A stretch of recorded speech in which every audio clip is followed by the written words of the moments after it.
Attention please, ladies and gentlemen. You're watching, yes, the Yankees Entertainment and Sports Network.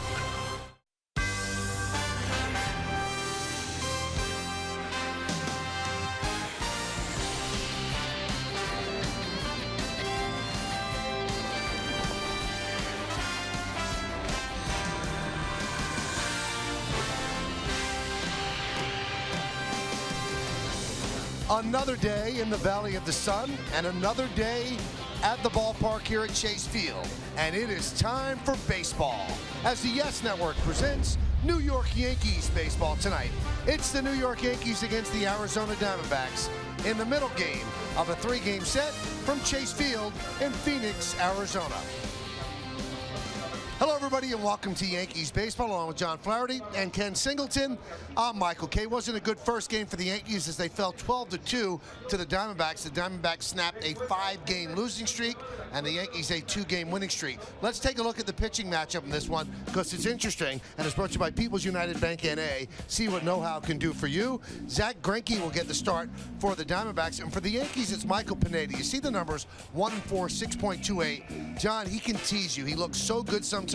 Other times he struggles so much. Yeah, Michael, the good news for the Yankees, Pineda can show you that he can be that dominant pitcher they are expecting him to be. And really, it's all about the slider and the command. Here you see some swings and misses on good sliders. When he hangs this pitch, which he's been doing early on this year, he pays the price. David Ortiz takes him deep. Salvador Perez, Kansas City, a hanging slider. For Pineda, it's trying to get off to a better start in ball games and doing a better job with the slider. First two innings, killers for him, John. 12.86 ERA. Opponents hitting .437 against him with 6 home runs. Then the rest of the game, it's .255. They hit .202 against him and just 3 home runs. Now on the other side, you've got Zach Greinke, who was one of the big free agent signings during the offseason where the Diamondbacks took him from the Dodgers.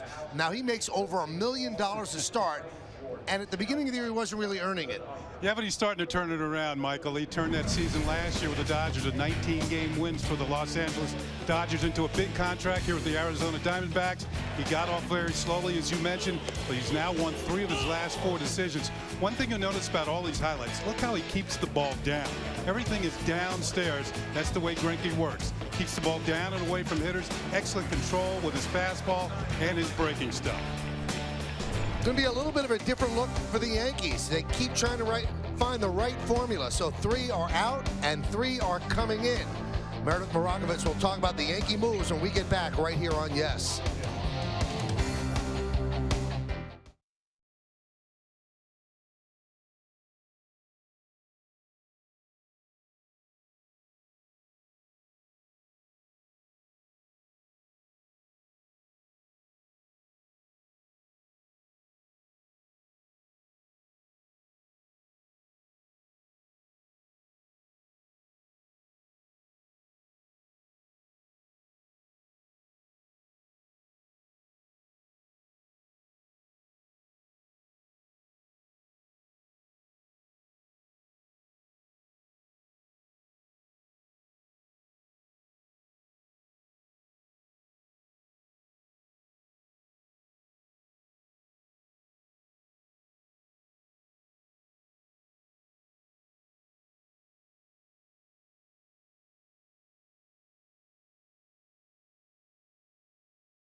Rockies. The Yankees made a bunch of moves prior to tonight's game. Connor Malee and Chad Green have been optioned back to AAA Scranton Wilkes-Barre, and Phil Koch was designated for assignment. Joe Girardi now has a little bit of a luxury. They've been playing short for quite some time, but they now have a full bullpen and a full bench. They called up Rob Refsnyder. Joe Girardi saying he feels comfortable using him in a variety of ways. Refsnyder has been playing outfield, second base, and third base in the minors. Not to mention he has been swinging the bat well, .359 average over his last 10 games, so he is an option as a right-handed bat off of the bench. As far as left-handed pitcher James Pazos is concerned, he'll most likely be used as a left-handed specialist or in short-term relief. And Luis Cessa has been throwing as a starter in the minors, so expect to see him in long relief for the Yankees. Plenty more to come here on the YES Network. When we get back, Michael Kay will be joined by John Flaherty and Ken Singleton. Lineups, first pitch baseball after the break.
Yankees baseball on YES is brought to you in part by GMC. We are professional grade. Learn more at gmc.com. By the Cayman Islands. The Cayman Islands is a world away, but less than 4 hours from New York. Go to visit CaymanIslands.com. And by Honda, start something special with a great deal on a Honda now at your Honda dealer. We are not exactly outdoors at this point. They said they were going to open the roof. They have not done it. It's closed at this point, but it could open at any moment. The Diamondbacks have taken the field. Zach Greinke is taking his warm-ups, and we'll take a look at the Yankees starting lineup, which is presented by Lexus. Jacoby Ellsbury in center field will lead off, batting second and playing left, Brett Gardner. Mark Teixeira at first base. He's going to hit third. He has very good numbers against Zach Greinke. Brian McCann will catch. He'll clean up. Batting fifth, the second baseman Starlin Castro. Chase Headley at third base will bat sixth. The number 7 hitter, the shortstop D.D. Gregorius. Aaron Hicks gets start in right field. He'll bat eighth, and batting ninth, no DH in the National League Park, is the pitcher Michael Pineda. Well, that Yankee lineup going to go to work against Zach Greinke. Just finished up his warm-up pitches, and we will take a look at his numbers on the young season. Gotten off to a slow start, 3-3, 5.26 ERA. We'll take a look at our pitcher scouting report brought to you by your Tri-Honda dealer. 6 years, $206 million, the big free agent contract. Got off to the slow start. We just saw the numbers, but he has won 3 of his last 4, like Kenny told you about. And the numbers against the Yankees are not good. In 13 appearances, 2-4 with the ERA just under 6. I'm getting word that there's going to be a big dust storm outside, and that's why the roof remains closed. And it's one of the beauties of a retractable roof is what they have here at Chase Field. So not a rainstorm, not a snowstorm back home in New York, a dust storm. I don't think I've ever. I haven't been in a dust storm. Let's go outside and see what it looks like. Let's just hear about it. Okay. All right, Jacoby Ellsbury is getting ready. Yankees come in at 16-21 on the season. Ellsbury is ready. Greinke is ready. And let's do it here in Phoenix. First pitch is a strike, and we're underway. Fieldon Culbreth is the home plate umpire. Jim Reynolds at first, Nick Lentz at second, and C.B. Buckner is over at third.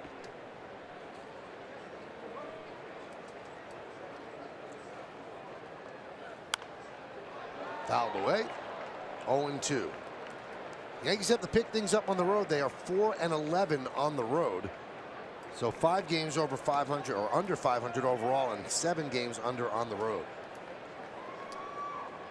And Michael, we talked about a few minutes ago. If you look at the scoreboards here, just about everybody in the division, with the exception of Tampa Bay, is losing tonight.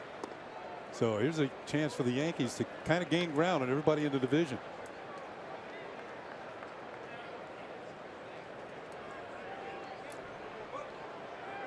Shift is on with the 2 strikes on Ellsbury. 3 infielders on the right side. And the pitch. Swing and a miss. Ellsbury down on strikes. Let's check out the defense behind Greinke. It's presented by Geico. You've got Tomas in left. Owings, we didn't see him yesterday. He's in center. Herman, who caught yesterday, he's in right. Infield, Lamb, Ahmed, Segura, and Goldschmidt third to first. Wellington Castillo is behind the plate, and Greinke is on the mound.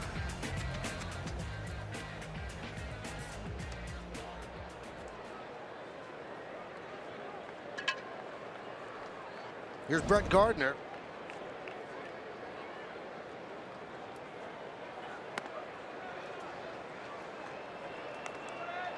We showed those numbers for Zach Greinke. Gotten off to a tough start, and you talk to people around the Diamondbacks.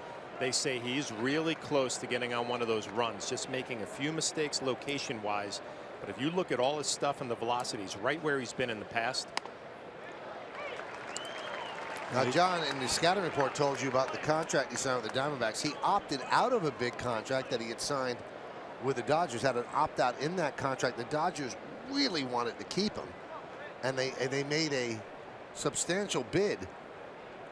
Well, the Diamondbacks came in at the last moment and upped it, and he signed. Fly ball left center.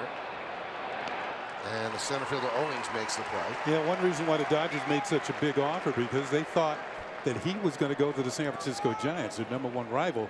Instead, the D-backs came in late with maybe a better offer, and Greinke signs here to be the lead pitcher for many moons to come. There have been some people who say, oh, maybe it's the expectations of a big contract. This guy has been through it plenty of times before. That's not an issue. And the pitch to Teixeira's outside, 1-0. Just underway here in Phoenix. Yankees and the Diamondbacks, middle game of a 3-game set. Shift is on for Mark with 3 infielders on the right side. 1-1. Now this is a side of the plate that Teixeira says he has to get going, and if you're a switch hitter and you're struggling from one side of the plate, it should be right-handed. You could hit many more times left-handed. You got to get the left-hand side going. Fouled off.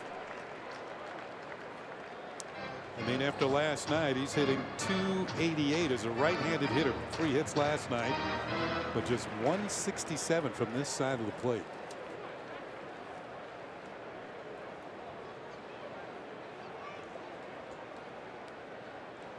And the 1-2. Just got a piece. You can see some of these pitches from Greinke. I mean, he's fastball, changeup, slider, curve, but that doesn't tell the whole story. He will sink the fastball. He will cut it. See some uncomfortable swings here in the first inning. It's not like he's not an overpowering pitcher. He kind of reminds me of a modern-day Greg Maddux. Did he go? No, he did not. Diamondbacks were starting to run off the field, but C.B. Buckner had other ideas. Yeah, we get a look from the side. I thought he might have swung. C.B. Buckner says no, and I actually agree with him. Doesn't happen too often. I was beginning to say that. Chip Hale did not agree. The 2-2. Swing and a miss. He went around there.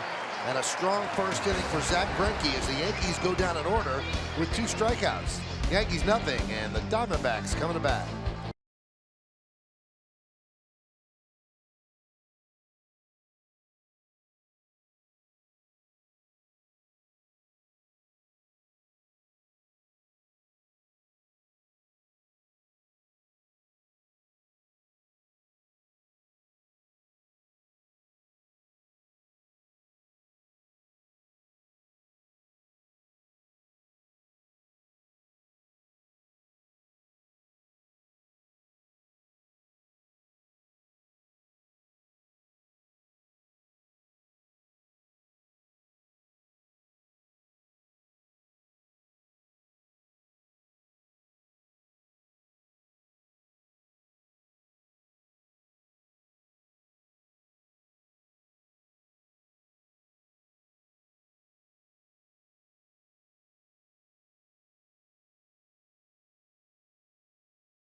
Bottom of the first inning, the Diamondbacks will take their turn against Michael Pineda and the Yankees. So why don't we take a look at the Diamondbacks, who are 18-23 coming in.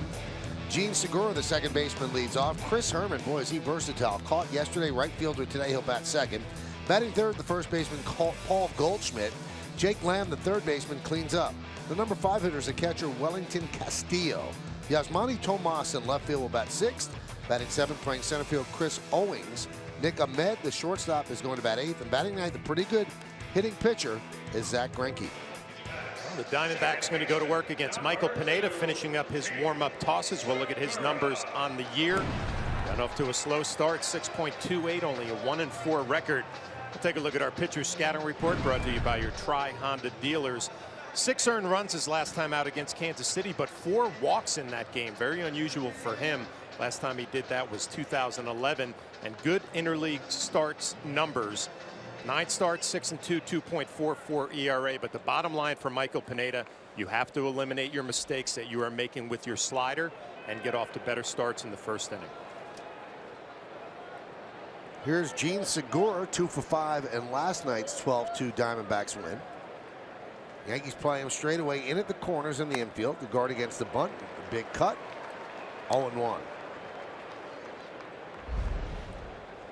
The center fielder, Ellsbury, shades toward right center.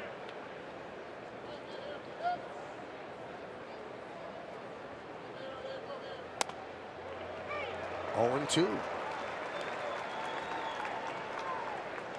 There's been so many conversations about Pineda early in the first inning, not having good numbers. Do you change the routine? And Meredith told us in the pregame show, Pineda not changing anything before his starts. Grounded up the middle, a base hit.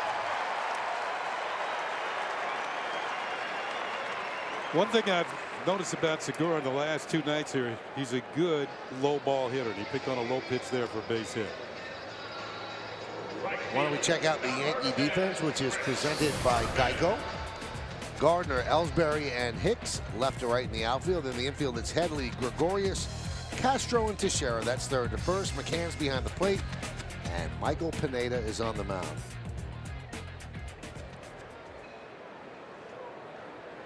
There's Chris Herman.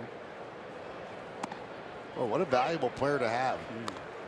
In 3 games, he's played center, caught, and now he's in right. First Diamondback player ever to start a game in center field and catch in the same season. One of the attractive things as well, he hits from the left side. Diamondbacks pretty predominantly right-handed hitting. He can play around the field. He hits lefty. The last player to start a game at catcher and in center field in the same season was Brandon Hinch, who was a very versatile player for the Detroit Tigers. That was 8 years ago. He ended up at third base too, right? Yeah.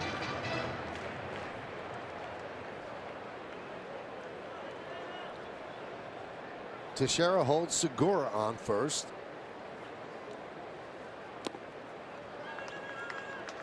Yeah, it's a little unusual. You know, you said what Meredith had reported, that Pineda's not changing anything. as he goes into this game. And it's like the old saying, the definition of insanity is doing the same thing over and over and expecting things to change. I'm glad you brought that up, because I actually wanted to talk to Kenny about what his philosophy would be. You know, when I was hitting, I remember Fred McGriff saying, dude, you're doing the same thing all the time. Change it up. And that's kind of the way I feel about Pineda. Even if mentally you think, you know what, I made a little bit of an adjustment. We'll see if this works. What do you think? I think he should change his routine before the game. Yeah. Either start warming up earlier or start warming up later, one or the other.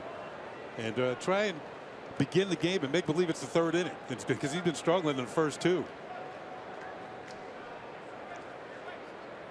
Runner goes. 2-1 is grounded foul. Yeah, Segura definitely a stolen base threat. He's got 5 on the year. Been caught 3 times. He's stolen his over 40 one season with the Milwaukee Brewers. Getting back to Pineda, I had a chance to talk to Brian McCann before the game during BP, and he made it very, very simple. He said when you put down a slider, you just don't know what's going to happen these days with Pineda. He'll throw a nasty one, and then you put it down again, and he doesn't repeat it. And it ends up, you know, instead of a base hit, it ends up in the seats. So it's really been slider command. They had him leaning, got him, picked him off. Segura was definitely going, and then he gets picked off by Pineda. Well, what Pineda does, he holds the ball a little bit longer and then turns to throw to first. And it looked like Segura was off on his first move. Unfortunately for Segura, the move was to first base. And it's pretty clear right here that they got him. Well, he doesn't think so, because he's standing on first base and they're looking into the Diamondback dugout to see if there's going to be a challenge. He might have been in there. Yeah, he's out. They're not going to challenge. It certainly wasn't conclusive enough to issue the challenge, but it was darn close. Did his fingers touch? You know, they had to be sure that he was safe, and I don't think they were so sure. So he is picked off for the first out. And Herman swings and misses. So what a turn right there. Quickly 2 outs. Let's look at the game time weather presented by Bigelow Tea. Kenny, you can see what the storm looks like through the windows. 87 degrees. Humidity 18%. Wind, I think it's a little more than 10 miles per hour right now. And the forecast, well, the roof is closed. That's the forecast.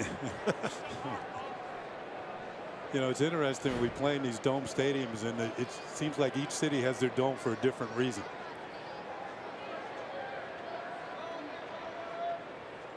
Here because it's so hot. Seattle because of the rain. Tampa Bay, humidity and rain. Toronto, cold.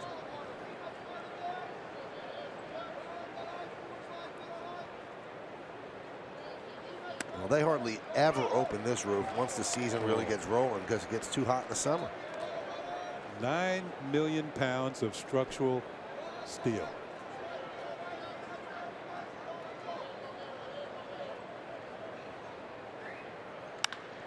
That one is hammered into left field. It's a base hit. Gardner gets the ball in, so Goldschmidt with a single. This is exactly what we talked about. 2 really good sliders. He tries to go 3 in a row, and it just spins middle of the plate. I think if you're Brian McCann, you're actually happy that this didn't end up in the seats and it's only a base hit to left field.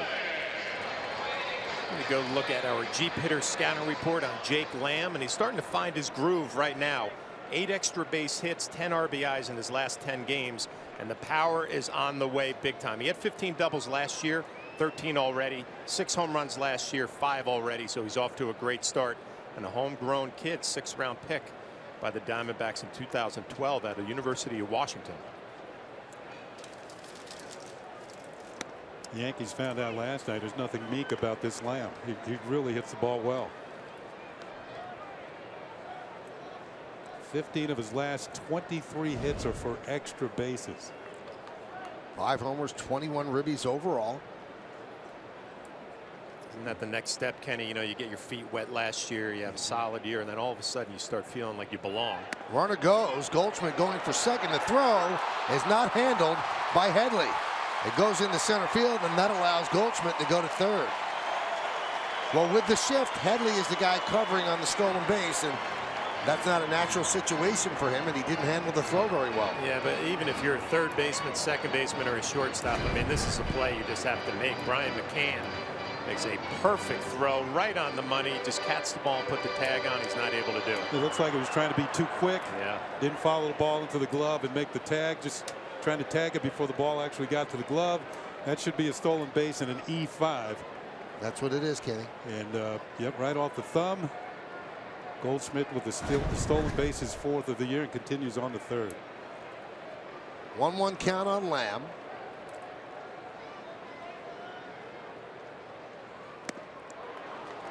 One and two.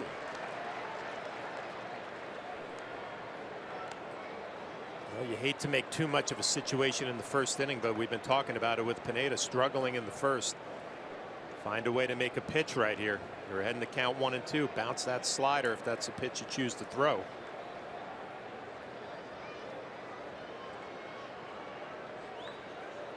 Swing and a miss. So a scoreless first inning for Michael Pineda. No runs, 2 hits, 1 error, and 1 man left on base. We've played 1 in Phoenix. It's nothing on Yes.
Toyota RAV4 Hybrid is the official hybrid vehicle of the Yankees. Do you think the National League should adopt the DH? Why or why not? Mr. Clark Kent, a.k.a. Superman, said no. Why take away strategy from the game? No double switch, no pitching around the 8th batter, no fun. Follow Yes Network and tweet us your responses using hashtag Yankees RAV4 Hybrid to keep the conversation going. Well, let's put it this way. Pitchers this year are hitting 142 with an on-base percentage of 171. They strike out 38% of the time, which is about Dylan Betances' strikeout rate. He strikes out 38% of the hitters he faces.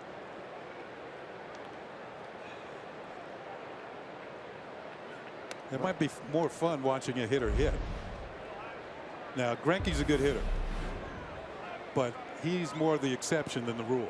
There are, we mentioned this last night, there are good hitting pitchers around, but there aren't that many of them. And the game is looking for, to me, it's looking for offense. Yeah.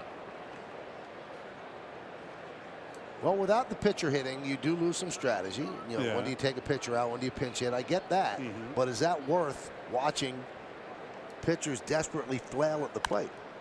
Now, yeah, occasionally you'll get a performance like Noah Syndergaard, where he had 2 home runs and 4 ribbies against the Dodgers, or the Cologne home run, but that's few and far between. But if you want to trade that for the strategy, I guess that's the decision. Well, isn't it a generation thing?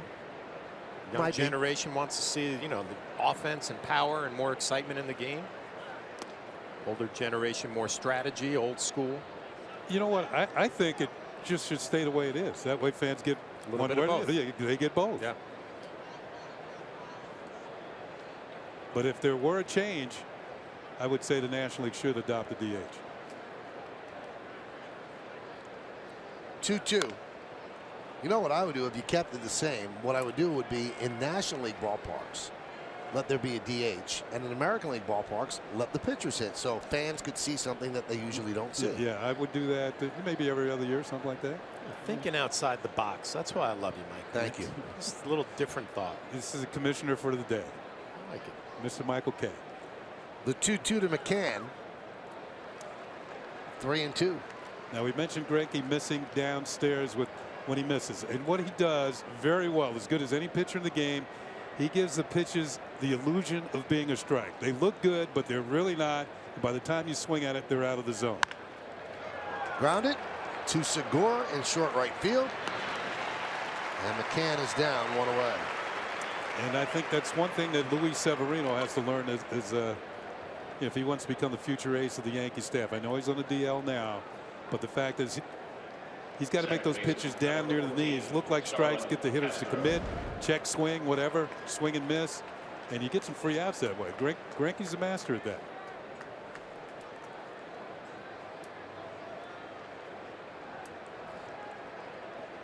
Here's Starlin Castro.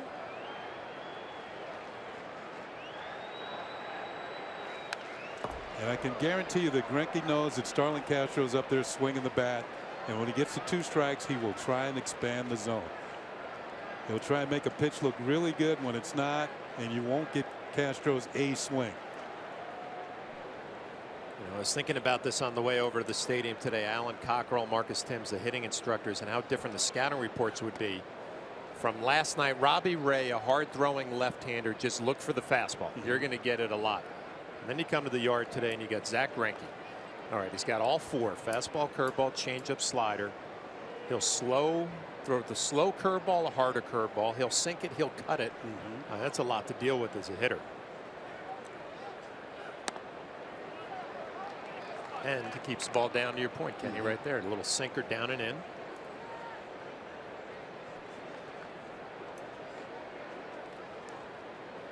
Greinke initially was a first-round draft pick of the Kansas City Royals out of high school in 2002. High drive, left field, on the run. Tomas looking up. See ya! A long home run for Castro, and the Yankees are on the board. It's 1-0.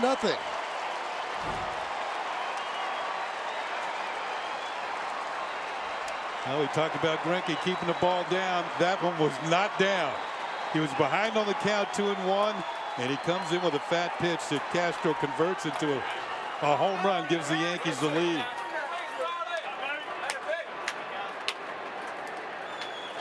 This was his A swing.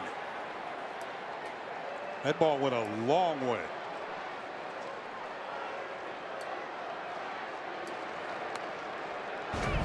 Headley takes a strike. Just above belt high, and I think Castro knew that he got all of it.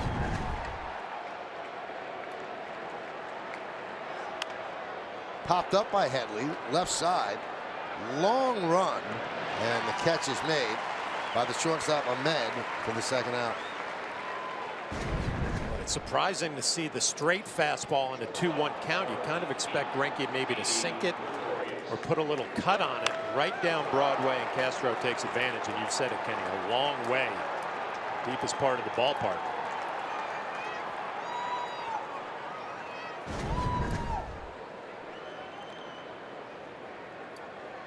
That was a 400-footer. Here's Didi Gregorius. And a strike, 0-1.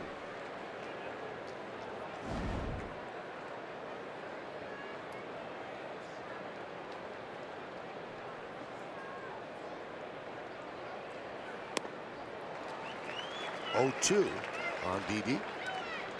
Michael, you mentioned that Greinke wasn't making over $1 million a start. You go back to 1980, Nolan Ryan became the first player to make $1 million a year. He signed a 4-year deal for $1 million a year. That shows you how far we've come, and you know, not really that long a period of time, or maybe it was because I was still playing then. But from $1 million a year to $1 million a start. 1-2. Grounded to first. Goldschmidt with a tough hop will beat his former teammate to the bag for the final out of the second. But the Yankees take the lead. A 2-1 pitch by Zach Greinke right there. And Castro crushes it. His 5th home run of the year when it lands. The Yankees have a 1-0 lead.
Montefiore doing more in state-of-the-art healthcare. Now, this happened right at the end of spring training. This guy's so valuable to this team, and he essentially broke his elbow. It had happened previously, and they thought it was prepared or fixed the right way. And you can see right there, he knew there was a problem. A head-first slide to home plate, which is never a good idea. And they have to really maneuver now. You've got Owings in center field. They picked up Michael Bourne, and it's tough to replace A.J. Pollock on this team. Castillo takes a strike from Pineda. Yankees lead 1-0 on the Castro home run.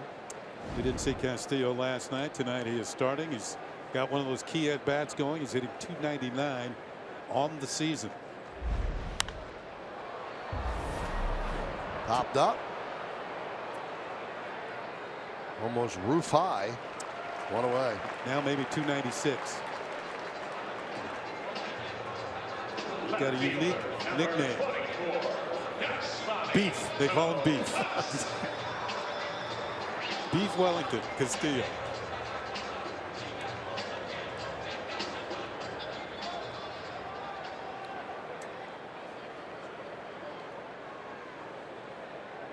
Here is Yasmani Tomas.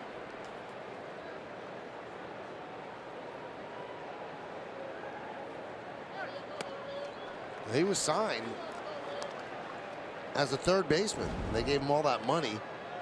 But Lamb has played so well, they've kind of forced the hand of the Diamondbacks and put Tomas in the outfield.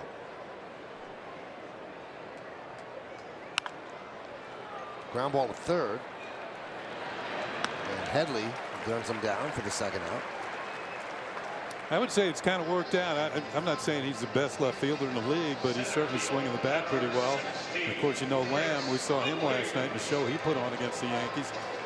Tomas himself hitting over .360 his last 11 games. So they've got two hot hitters, one learning a new position, and Lamb taking over at third. Here's Owings.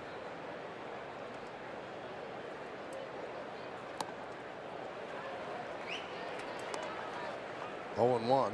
Such high expectations for the Diamondbacks with that Greinke signing. Shelby Miller comes over in the trade, and offensively, like you said, Kenny, they can swing the bats. That's not the issue. It's getting it straightened out on the mound, try to make a run. We'll see Shelby Miller tomorrow night. Got him from the Braves. Those are really the two guys that lead your staff, and if Greinke gets it figured out and Miller gets it figured out, that's when things will get better here in Arizona.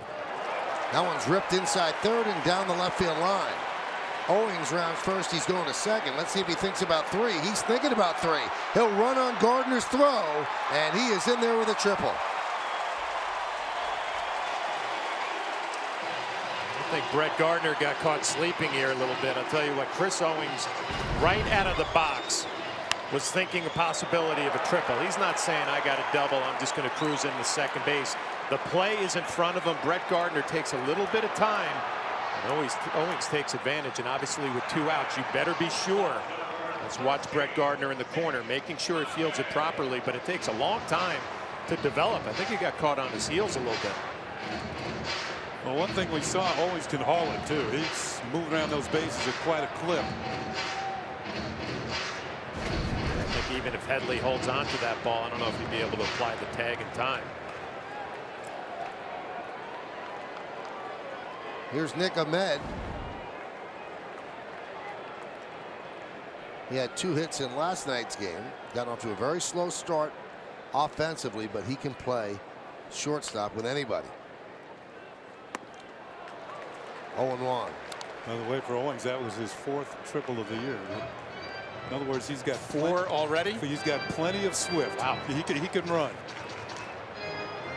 Just like the attitude out of the box, Kenny, right? I mean, he's thinking triple all the way, or possibility of it anyway. And this ballpark will yield triples. It's such a big outfield. 413 to the right and left of dead center.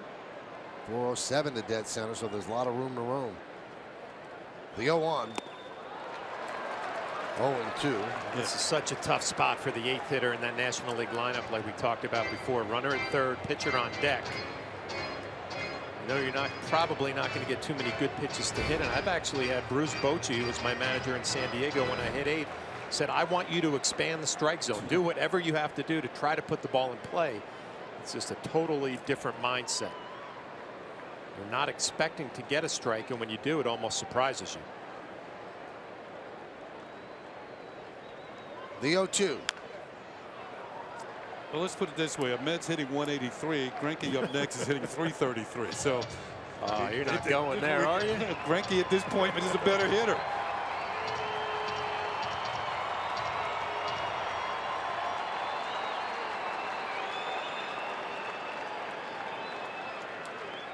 Now, I know Greinke's had quite a few fewer at bats, but still, he's got a reputation of being a very good hitting pitcher. He's not an automatic out.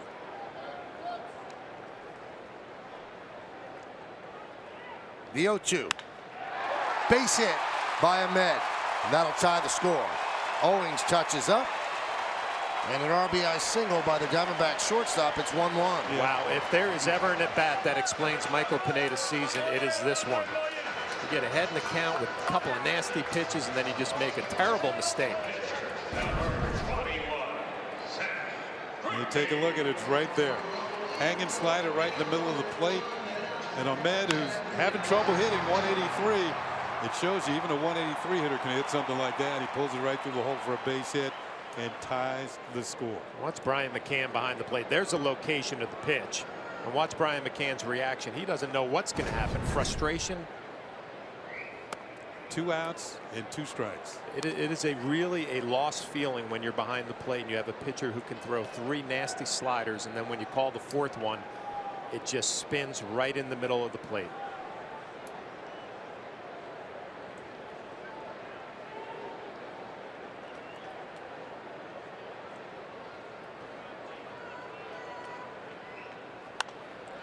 I talked to McCann about the first and second inning struggles, and he does not think it's mental. He said, I believe it's mechanical, and he somehow solves what the issue is after the second inning. He said, I don't know what the answer is to get him to solve it sooner, but it's definitely mechanical. It's not anything physical. It's not anything mental. It's where the release point is.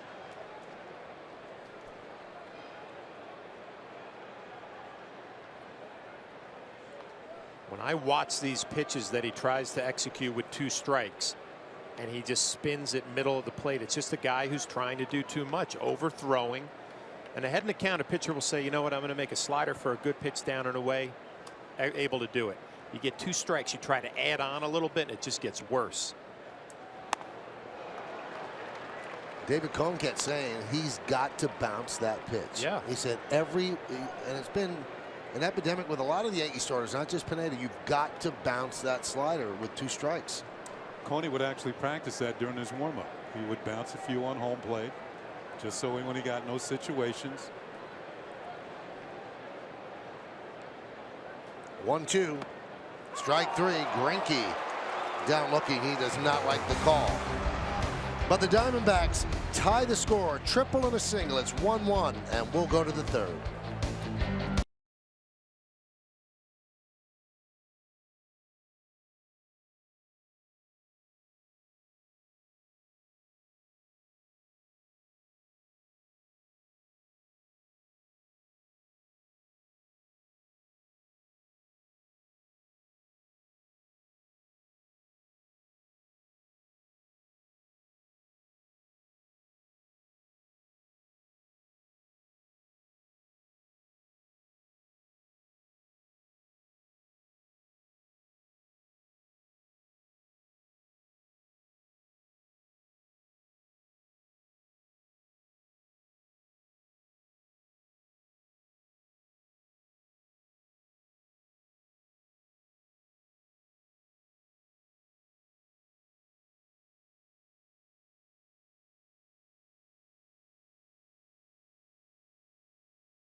Coverage will start with the Chevy pregame beginning at 9:15 following the live NYC FC soccer match.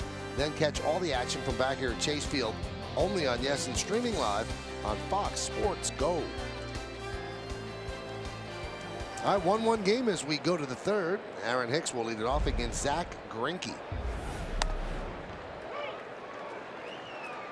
And there's a strike.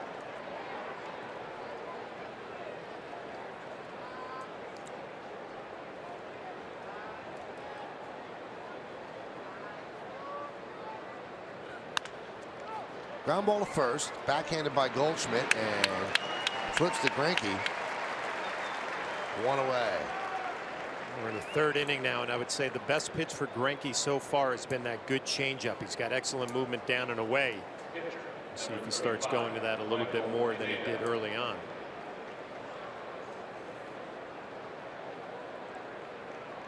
He'll face Michael Pineda. Now the way that run that Pineda gave up, this is his 4th start in a National League park. This is the first run he's ever given up.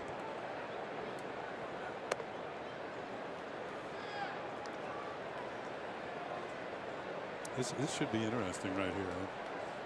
I'd love to see him run into one, wouldn't it? A big man. We talk about it all the time. I'm sure Joe Girardi in the dugout. Just don't get hurt. Just don't do anything to get hurt.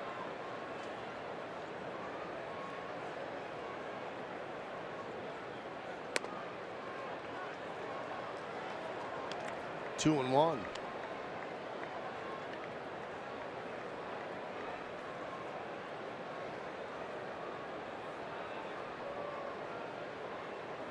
One of the things I think back and remember in my National League days. A lot of pitchers, when they face the pitcher in the lineup, if you threw the opposing pitcher a couple of fastballs like in this situation right here, nobody on, 1 out, or you throw some good fastballs, they expect the same thing in return when they come up to the plate. I was never on the same page with that, Kenny. In that regard, Greinke's got the advantage. but he didn't throw one there. It was a breaking ball, strikes him out.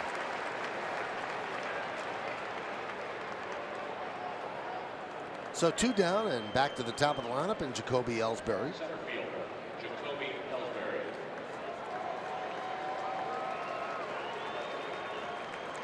Ellsbury struck out in the first inning.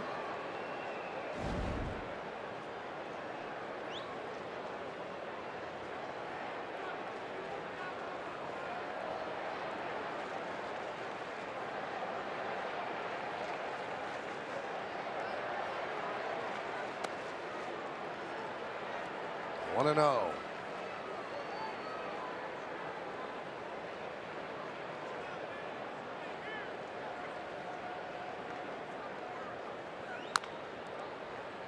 Think about Greinke's year last year. Talk about having a good year in your walk year, or you opted out. 19-3 with a 1.66 ERA. Only gave up 148 hits in 222 2/3 innings. That's pitching. He and Kershaw back to back, like a hitter's nightmare. Ground ball to second. Segura gets Ellsbury, and Greinke retires the Yankees in order. 1, 2, 3, and we go to the bottom of the third.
Those were the thrilling moments of May 17th in Yankee history. Brought to you by Pepsi. Pepsi is giving you a chance to earn your pinstripes. Visit Yankees.com/Pepsi Pinstripes for more details. David Wells' perfect game in '98.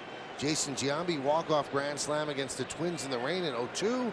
And Marcus Timms, Yankees assistant hitting instructor, 2010, a 2-run walk-off home run against the Red Sox. We go to the bottom of the third. And it's the top of the Diamondbacks order as Segura takes a strike. It's a 1-1 game.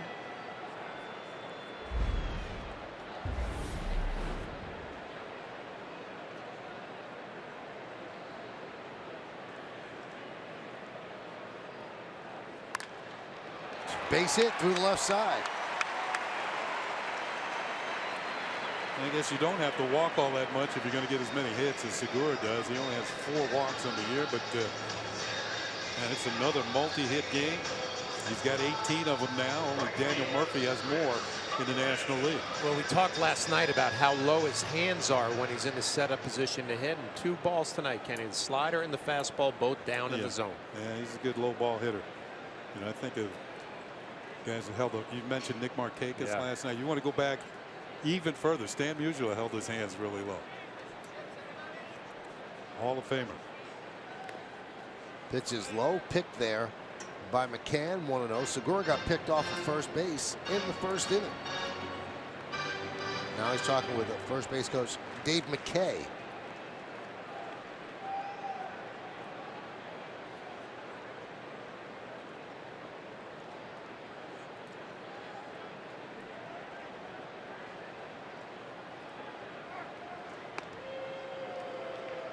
Let's see if the running game is going to be a part of the attack for the Diamondbacks tonight. You mentioned Segura getting picked off.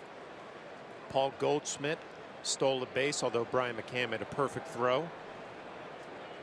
The organizations have reports on pitcher catcher combinations. Maybe they want to take advantage of that tonight. We'll see.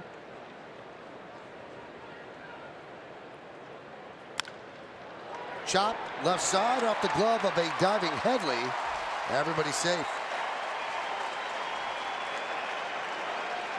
And that's a base hit.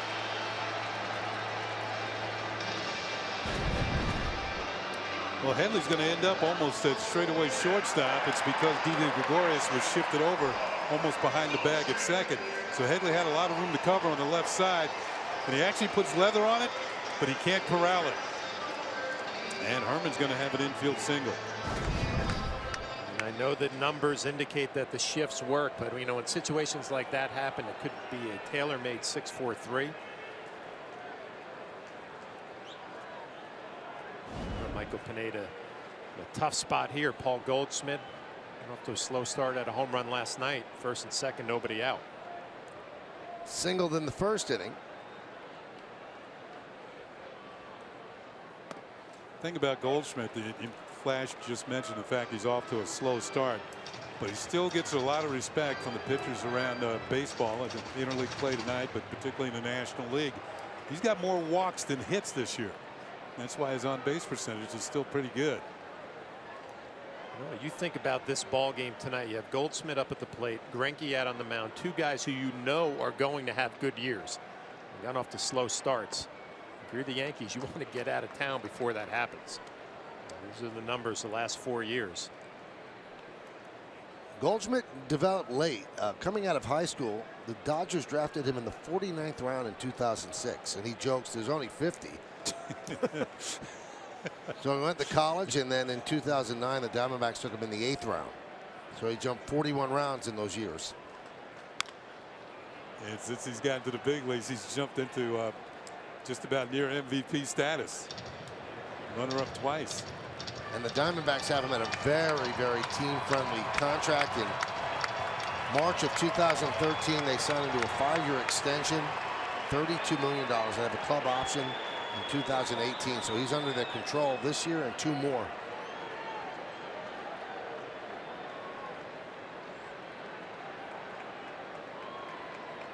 Well, here's that 1-2 count again.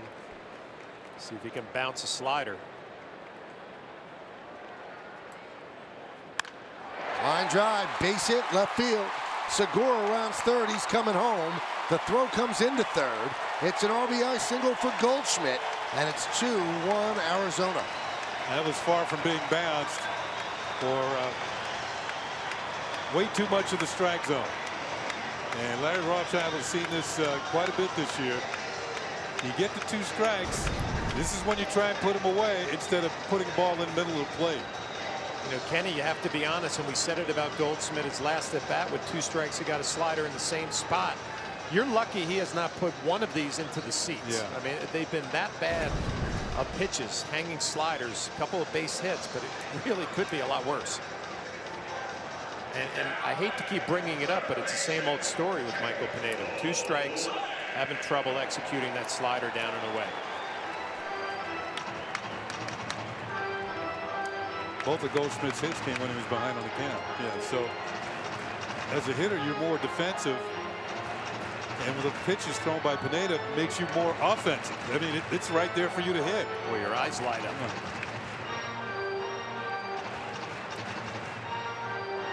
So still first and second. Now a run in. It's 2-1 Diamondbacks. Here is Jake Lamb.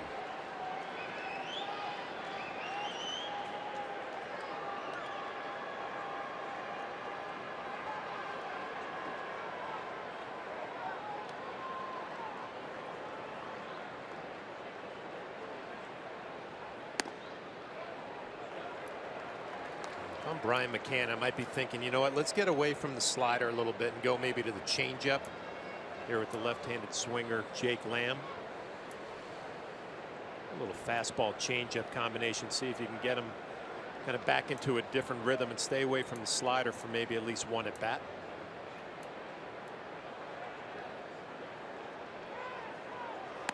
Time was called. Fielding Culbreth moving like a cat back there.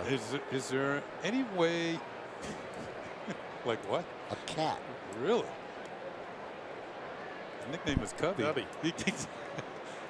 Is there any way, Flash, that a catcher can actually shift his body to make a pitcher throw the ball? You understand what I mean? Especially a right-handed hitter like Goldschmidt.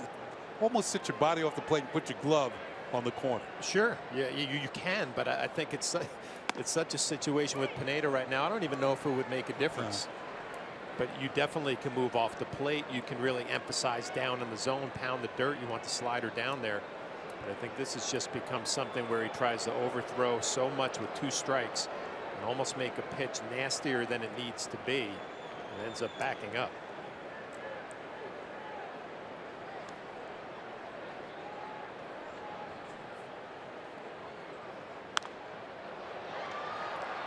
One and 2 on Lamb.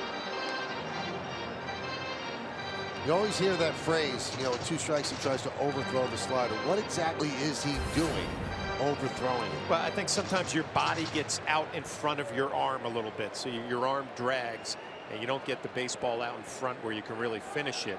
But it's more of a mentality. Early in the count, it's like, get me over slider, and you execute. You're like, wow, that was a really good pitch. And then you get 2 strikes, you say, I'm going to make it a little bit better, a little bit nastier. You try to add on to it, and it actually works the other way.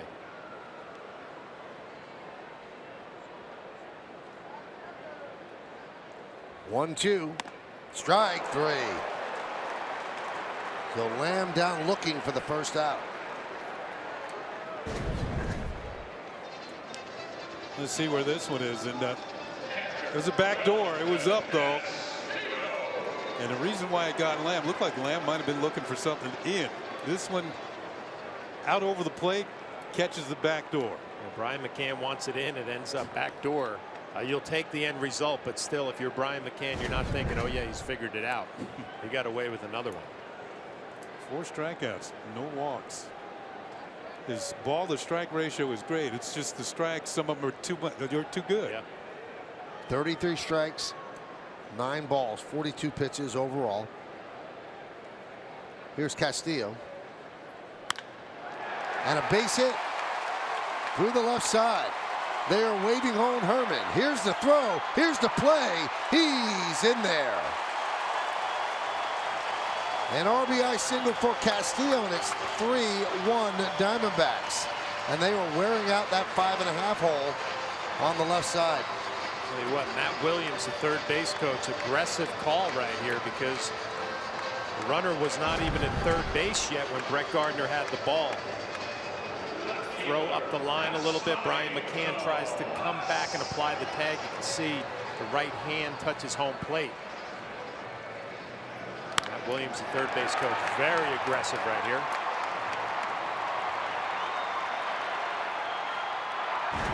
So had the bat in the third base line right there. Usually it's the umpire who'll move it. Yeah.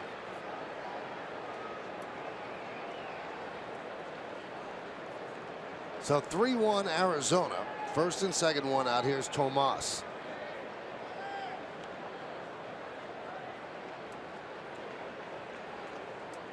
Runners go. Throw to second. Not in time. That was off the pitcher.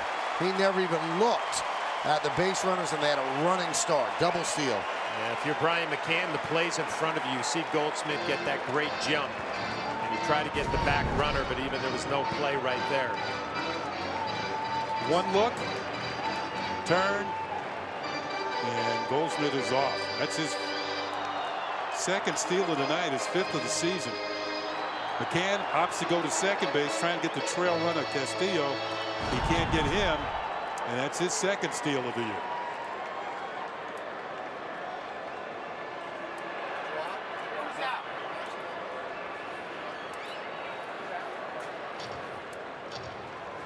A little stall tactic now as the Yankees have to get somebody going in the bullpen. You've got Zach Greinke opposing you. You can't fall that far behind. And right now it's 3-1 and runners on second and third, and the infield has to come in with 1 out. These are things that just can't happen. I mean, you can fail to execute pitches. That's part of the game. Or you completely forget to pay attention to the running game. Going to make a coaching staff very happy.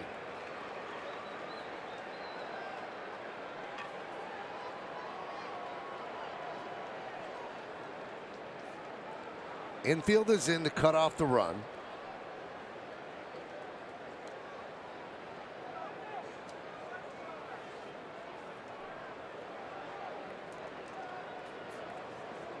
And Pineda is going to go from the stretch.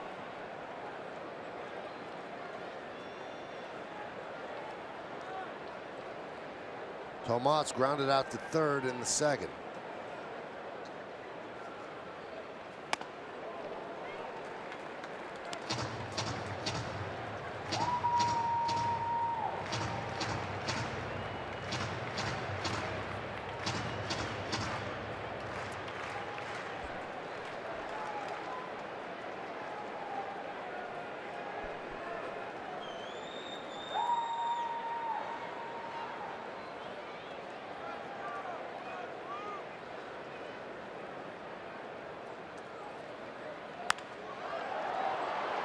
Fly ball, right field. Hicks has a great arm. He makes the catch, and Goldschmidt simply bluffs as it comes in on one hop.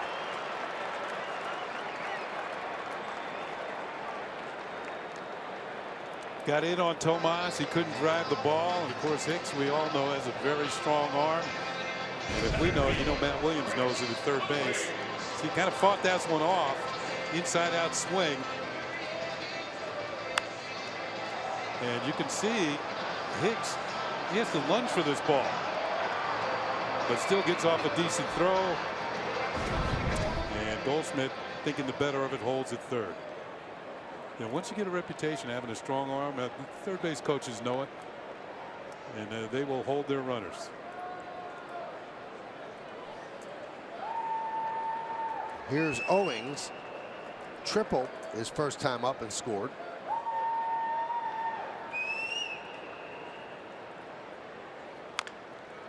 That one is chopped to Headley. And that's going to do it. But the Diamondbacks scored 2 runs on 4 hits with 2 men left on base. We go to the 4th. It's 3-1 Arizona.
As we go to the 4th between innings, Larry Rothschild talking with the pitcher. That's normal. But here comes Joe Girardi.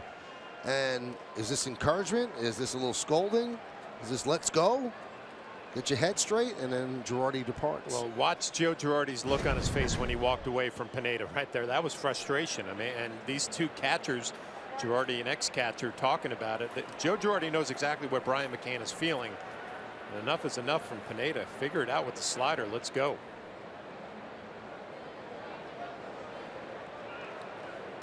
And also, there was some fortune in that third inning, as you see on the Audi scoreboard. The strikeout was on a hanger, and then the pop up to right field was on a pitch that just spun up there. And maybe the change of speed got the batters, but they were not great pitches. I'll tell you what, the Yankees are lucky only to be down 2 right now. 8 hits already. Now, we told you last night that Diamondbacks have the most hits in a national. This team can hit. Their next hit will be their 400th hit of the year. And only one other team in the major leagues has 400. The Red Sox have more than that. But these guys have put the ball in play with authority. And this is a good hitting ballpark. And Gardner down on strikes. He does not like the call.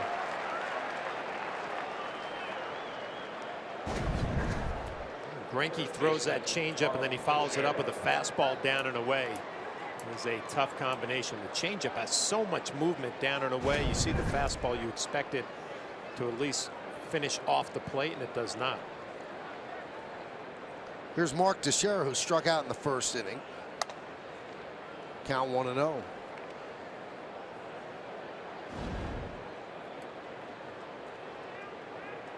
Saw that fastball at 91. That's where Greinke usually sits. 91, 92. Change speeds right there. Behind in the count, throws his change up over, makes it look like the fastball coming out of his hands. It's that 5-mile-an-hour difference. This one's 86. You saw the grip there. Great look at the grip and the movement on the pitch. He's got a feel for it now.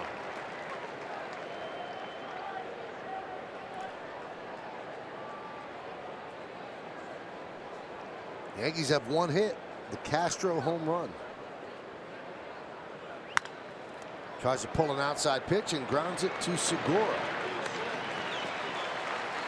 2 outs.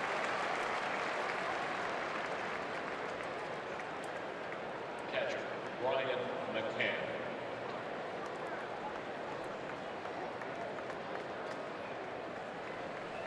Here's Brian McCann, who grounded out to second. Really short right field. That was in the second inning. We're in the fourth. 3-1 Diamondbacks.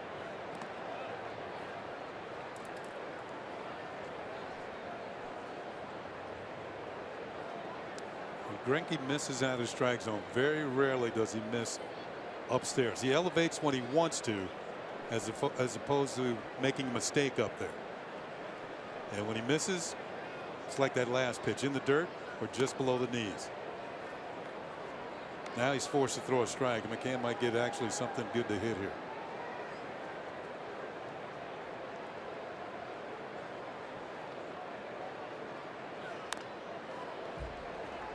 He didn't give in, came right back to that changeup.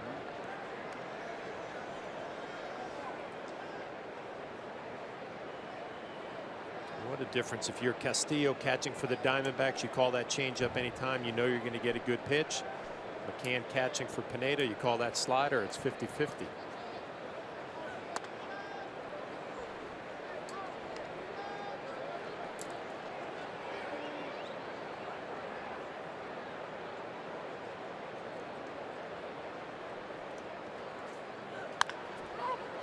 Grounded to Goldschmidt, and he flips to Greinke. It works a 1-2-3 inning. He's retired 8 Yankees in a row. We go to the bottom of the fourth. Diamondbacks 3, Yankees 1 on yes.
and he likes the looks of this. The Honda League leaders and National League team leaders in hits. The Diamondbacks with the 8 tonight have 399, a big lead over the Rockies, who play in Coors Field. And you have the Cardinals, the Giants, and the Marlins. So Magadan will take that. As we go to the bottom of the 4th inning, it's 3-1 on the Audi scoreboard. Arizona leads. It'll be Ahmed, Greinke, and Segura.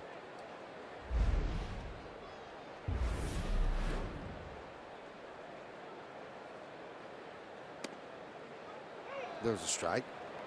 Ahmed had an RBI single through the left side in the 2nd inning. And that tied the game at 1.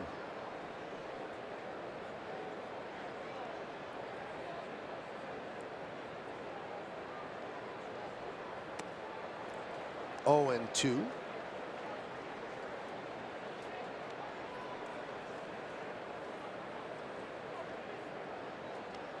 Ahmed was a 2nd-round draft pick for the Braves in 2011. And scouts have a 20 to 80 range, 80 being the best in arm, speed, and stuff like that. In fielding, Ahmed gets a 70, which is really an unbelievable number. That's how good people think he is at short. Knocked down by Pineda. Fires, just getting Ahmed for the first out. Well, first of all, it was a much better pitch, 0-2. Yep. Off the plate, almost gloved it between the legs, had the scamper, and then made the play. Hustle it over the first base. Ahmed hustling down the line as well. Back of the glove. They're not going to challenge. He's out. That angle is a little bit more defined, and he was out by about half a step.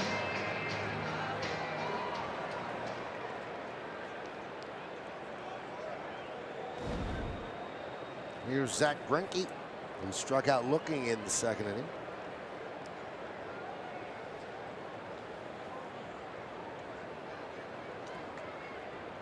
Six hits and 19 at bats this year for Greinke.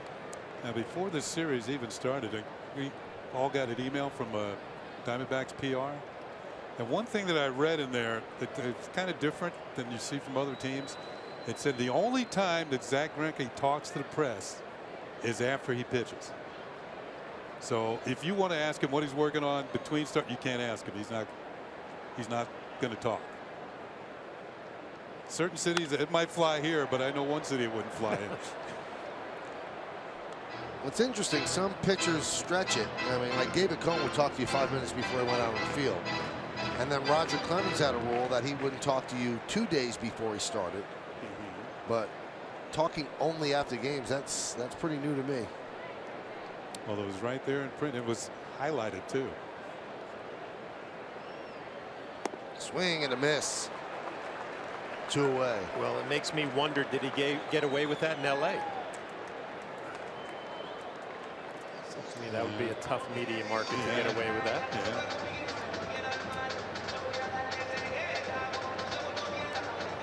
Maybe that was one of his demands in his contract. Yeah. I think a lot of players would demand that then. Not all of them have the pull that Zach Greinke does. Here's Segura, who is 2 for 2. Has a run scored. It's like we're going to elevate something here. Maybe not. Brian McCann looked like he wanted that glove for a fastball up. We talked about Segura loving the ball down in the zone. Couple of hits already.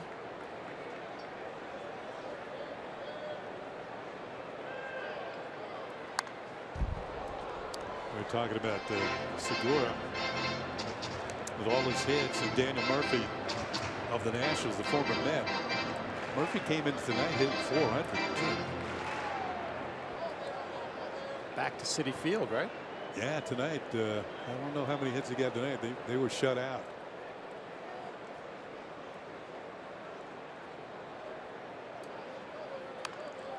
Bunted straight up in the air. Can McCann get there? No, but a full body try. And he is slow to get up. Yeah, he should get Some applause from the fans for the effort. Not all that much. He gave it the old college try, the old George Washington University try. This is Flash years ago at George Washington. Oh, man. Brian McCann brings his effort every night. It's another example of it.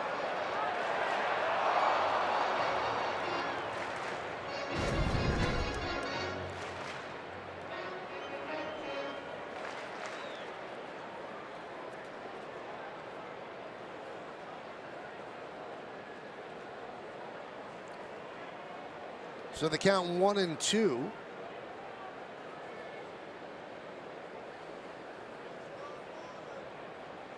And Pineda deals. Swing and a miss. Went up the ladder, and Segura followed him. So the first 1-2-3 inning of the game for Pineda will go to the 5th.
To pick up some ground in the East, and we'll take a look at the greater coverage of baseball brought to you by T-Mobile.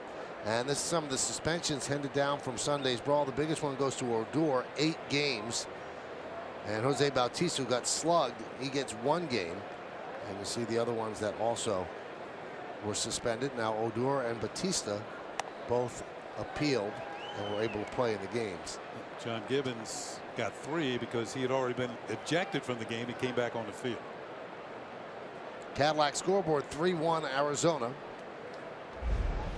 Castro has the only hit, a 420-foot home run in the 2nd inning. There's other baseball news today. Freddie Gonzalez of the Atlanta Braves, the first manager to be let go this year. I don't think he'll be the last one, though. Sometimes when that first manager goes, the door opens for others as well. They didn't respond to the firing. They lost. It's kind of unfair to Freddie Gonzalez whether you think he's a good manager or a bad manager. Yeah. You've completely taken the talent, veteran talent off the team, and you're building for next year when the new stadium is going to open. Yeah. I guess they didn't think they'd lose this much. I'll tell you what, that's an attractive job moving forward, though. New stadium in Atlanta coming into play. A lot of young players. Stockpiling the minor league system. Castro down on strikes. It was a very odd way that Freddie Gonzalez found out he was fired, though. They're on the road now. They're in Pittsburgh. And after the game last night, he gets an email with an e-ticket back to Atlanta for the next day. And he didn't know why. Well, they wanted to fly to Atlanta so they could fire him. But they had not told him that he was getting fired. Doesn't it, or shouldn't it work the other way, where the GM or the president flies there? Yes. You get a little knock on your hotel room door. Count 0-1 on Headley. And Freddie Gonzalez is the one who fired or who followed Bobby Cox. Yeah, and it was almost like Bobby Cox's hand-picked replacement.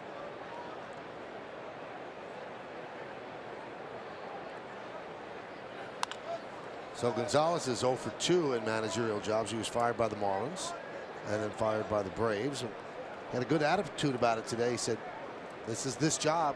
You know you're hired to be fired. It's going to happen sooner or later."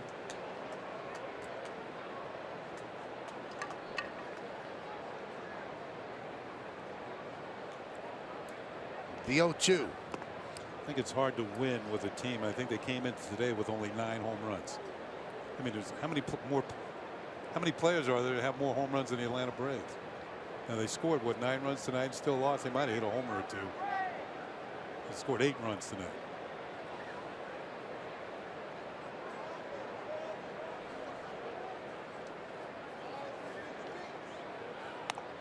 Well, at the time, Kenny, when Noah Syndergaard had those 2 home runs against the Dodgers, the stat was that in that one game, Syndergaard hit as many home runs as the entire Braves outfield for the whole year. Yeah. Told they have 14 home runs now. All right, they're getting hot. 2-2. Still 2-2. Along with Meredith Moragovitz, Ken Singleton, John Flaherty, I'm Michael Kay. We thank you for watching Yankees baseball on the Yes Network and part of your Tuesday evening, spending it with us. In the top of the 5th inning, it's 3-1 Diamondbacks. So in tonight's loss to Pittsburgh, they hit 3 home runs.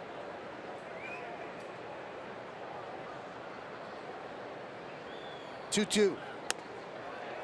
3-2 on Headley.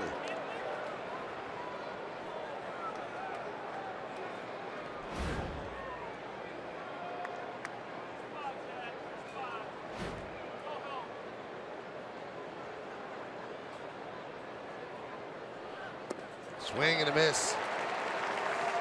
Headley down on strikes. When you get a 3-2 count, you're thinking I might get a fastball with a 2-run lead from Greinke. Again, the grip on that changeup. You watch the action, just falls right off the table, down and away. That is a nasty 3-2 pitch. The more I watch Greinke pitch, the more he reminds me of Catfish Hunter. Just not really overpowering, but everything had a little movement on it. He was not going to walk you.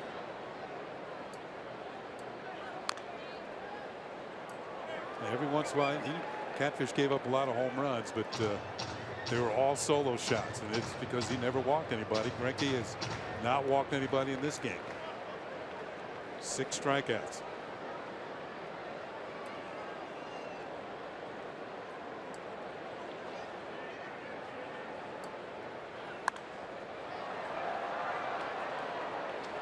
You know, Catfish could add a little, subtract a little, up, down in the strike zone, corner to corner. Pitches that look good really weren't.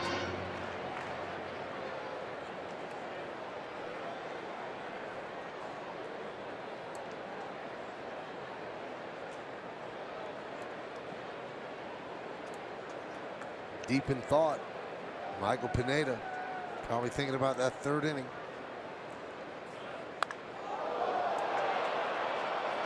That was up in the zone, and Gregorius too quick. We've seen so many changeups, and Greinke went with the big 12-6 curveball. Really didn't do a whole lot. I haven't seen many of those pitches yet. I think it's the only 2nd one he's thrown.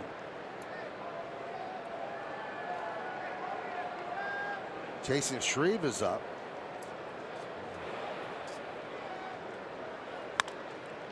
Ground ball to Segura. And another 1-2-3 inning. 11 in a row. There's some youngsters down on the farm. Might see them in the big league soon.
Brought by Pitney Bowes. The world of commerce needs craftsmen.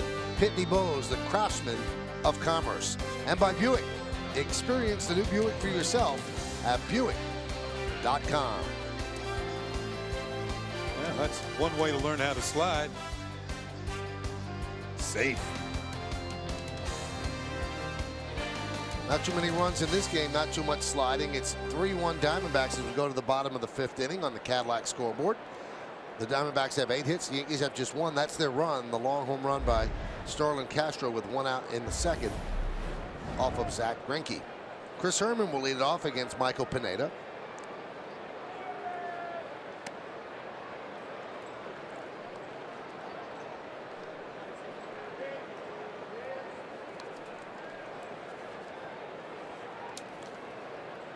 Herman 1 for 2. Singled and scored.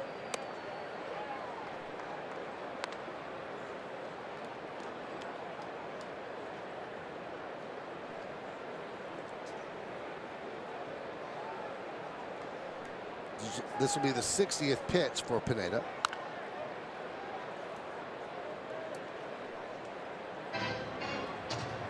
Pineda is due to be second up next inning, so you wonder if Joe Girardi get him through 5. The pitch count is so low. Yeah. That's why managing in this league is a lot different. You really have to think things through. There would be no thought to take Pineda out if he wasn't struggling. Swing and a miss. Herman strikes out for the 2nd time tonight, and that's the 7th strikeout for Pineda. Yeah, it's kind of been a familiar theme all year long for Pineda. Struggle with slider location early in games and start to figure it out in the middle innings. That's what it's supposed to look like. That's what a 2-strike slider is supposed to look like. Well, the thing about it, last inning, Chasen Shreve was warming up just in case the Yankees got something going, and it got to Pineda's spot. So that means men would have been on base. Yep. So you could see him being pinch hit for. Be interesting to see if Hicks leads off and gets on base, what Joe Girardi does. Would he bunt him? Would he pinch hit? Yeah.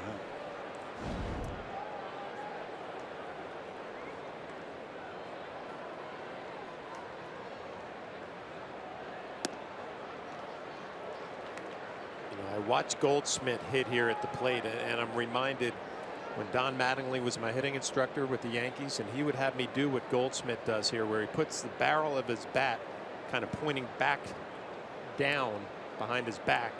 What it does is it straightens you up, your posture, where you're a little bit taller, you see the baseball a little bit better. And they've been saying around here that he's kind of leaning over the plate a little bit more than he did last year. It might be a reason for that slow start there. The bat pointing kind of behind you, it makes you stand up a little bit more. But as you see, when the pitch comes, he starts leaning over the plate. It changes your eye level a little bit, at a tougher time picking up the baseball. I can tell you, he's got a hitter's number. I think of all the great 44s, starting with Hank Aaron and Reggie Jackson, Willie McCovey. Big time hitter's number. It was a big time hitter's count, Kenny. 3-1. Yeah, it is. And the thing about Goldschmidt, he's got power to all fields. He hits home runs to right center. He's not just a pull hitter.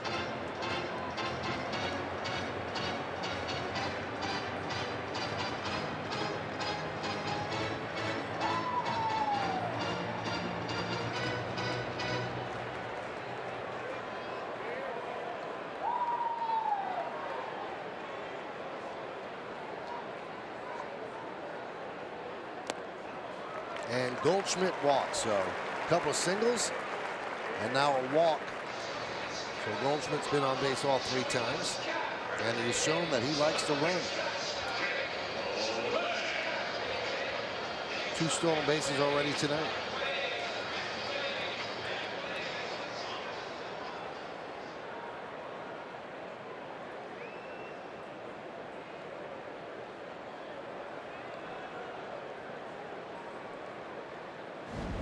Here's Jake Lamb, who was struck out twice, once swinging.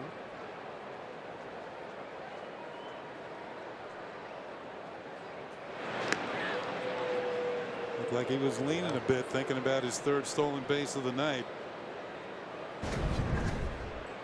Yep, a little flinch. Sometimes the degree of difficulty for a runner to get back to first tells you he's got an inkling of stealing second base.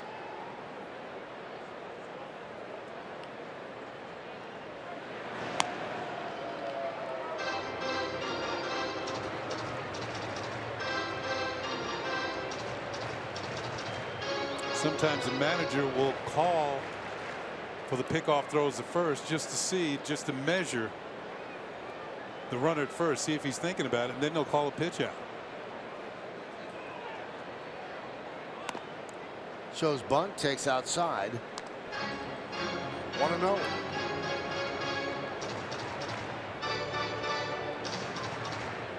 Three-1 Diamondbacks. We're in the bottom of the 5th inning. Middle game of this 3-game set.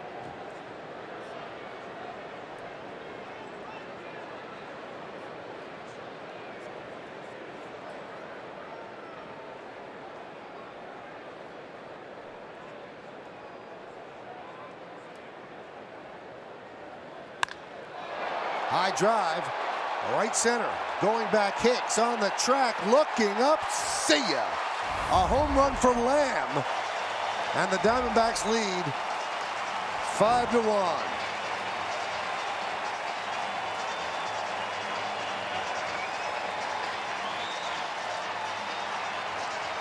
Well, Jake Lamb was a strikeout victim his first 2 times up, but he connects here. He's going to turn this one around on Michael Pineda, and it's inside. Target was away, pitch is in, and that one's headed for the pool in right center field. Well, he mentioned in that Jeep hitter scouting report that the power is on the way for Jake Lamb. We're starting to see it. Last night, 2-run shot tonight. And that is the 400th hit of the season for the Diamondbacks, and it's going to leave the ball. He's going to get wet. 1-0 on Wellington Castillo.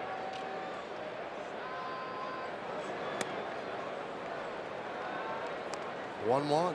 Castillo an RBI single and a pop up the second, so he's 1 for 2. Also has a stolen base, back end of a double steal.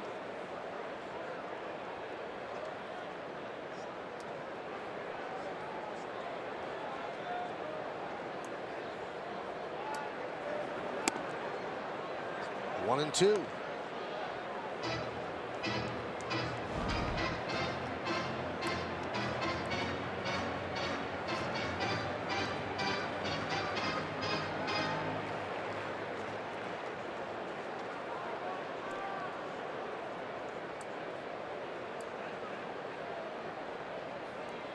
And Pineda deals.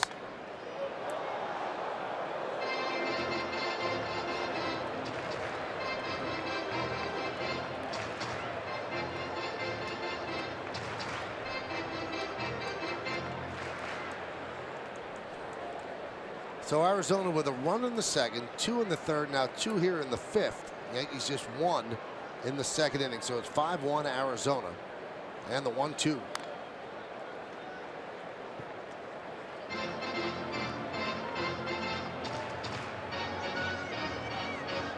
The thing that frustrates you about Michael Pineda, if you're Joe Girardi, there are guys that go out there and struggle because they have less than great stuff, and you can understand it. They have to be perfect in order to be good.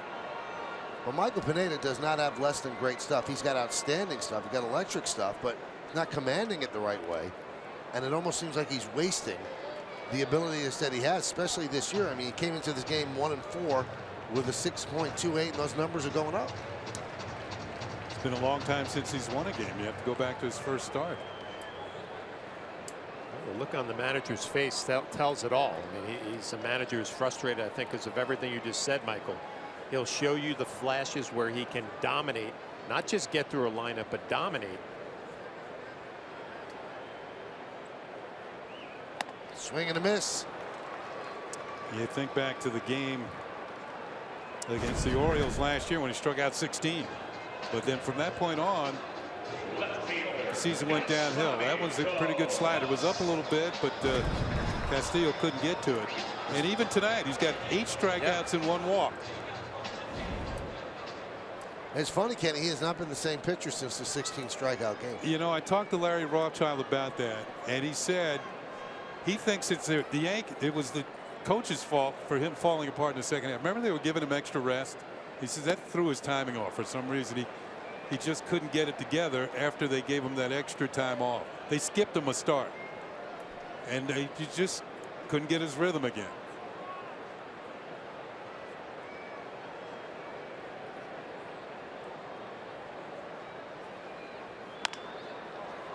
Grounded back to the mound, bobbled by Pineda. He regains and fires, but Tomas will reach first. We'll see how they score that.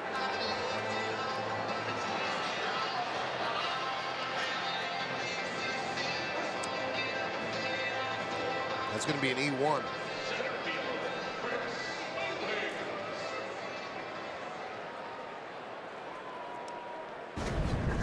Yankee defense hasn't been great so far in this series. 4 errors in 2 games, and they've made 3 errors in the previous 12 games.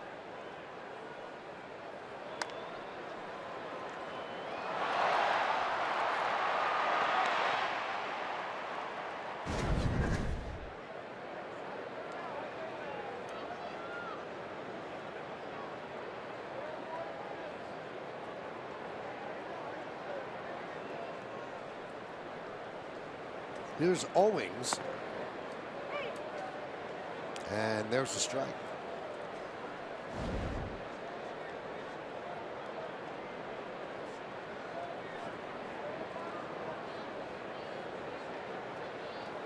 (5-1) Diamondbacks were on the bottom of the 5th inning. 5 runs on 9 hits.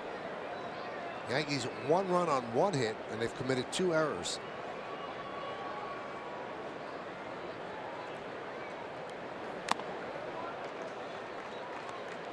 Oh, 0-2.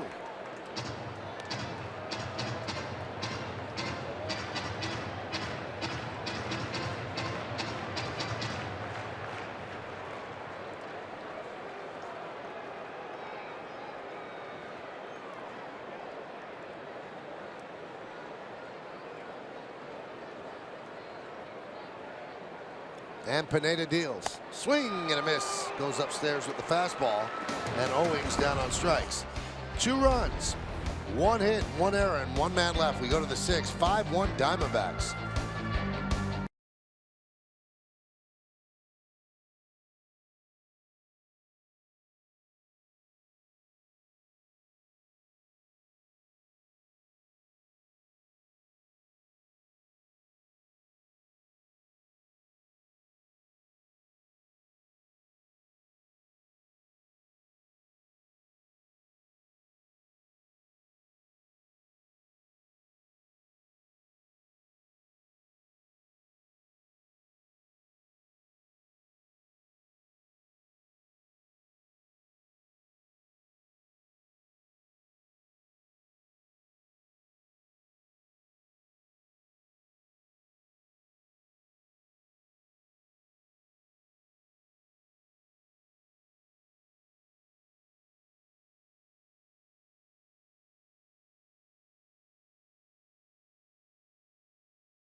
NYC Soccer is back on yes as leading goal scorer David Villa and his city teammates head north of the border for a battle with Toronto FC.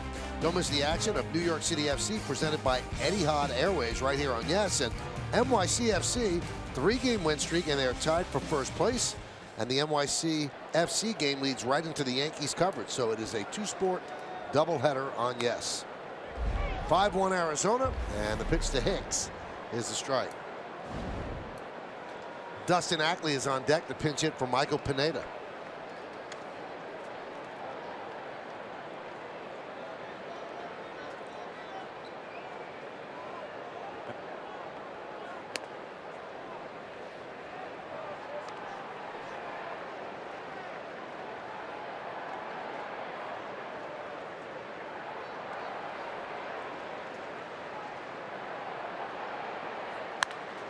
Grounded sharply to Segura.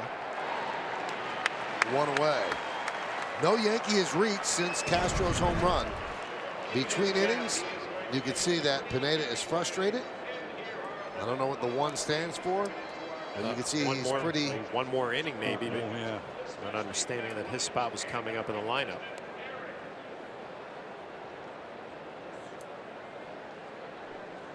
Once again, 9 strikeouts, 1 walk, and a lot of 2-strike hits. So Ackley pinch hits for Pineda. Another rough outing for the Yankee righty. Well, it's frustration for him. There's frustration in the manager, the pitching coach, the catcher. I mean, we talked about it all night.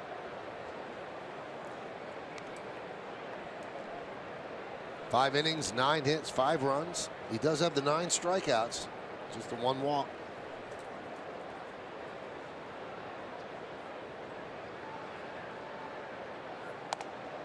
Two and 1 on Ackley.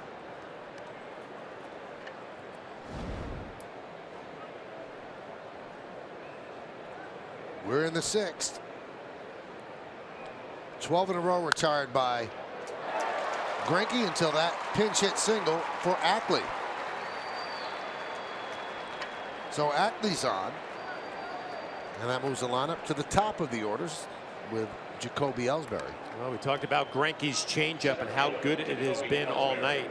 And Ackley sitting on that bench paying attention to it. He gets a 2-1 changeup. The difference, it's elevated. It doesn't have that good sink, and Ackley takes care of it.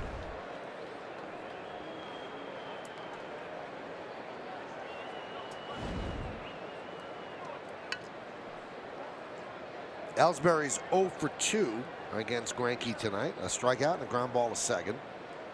Goldschmidt holds Ackley at first. And there's the strike. Started him off with a change.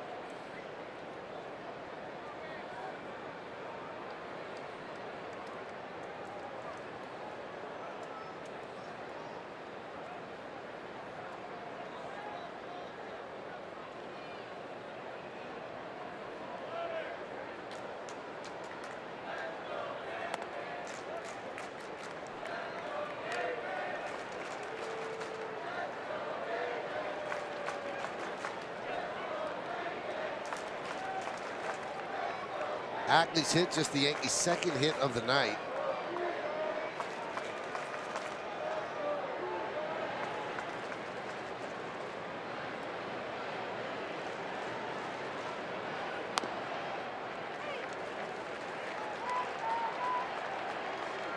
And with 2 strikes, they will go into the shift. They do not shift until there are 2 strikes on Ellsbury, and that takes the threat of the bunt away. But he can go that way. He does go to the left side, but I guess their charts show that he does it with 2 strikes.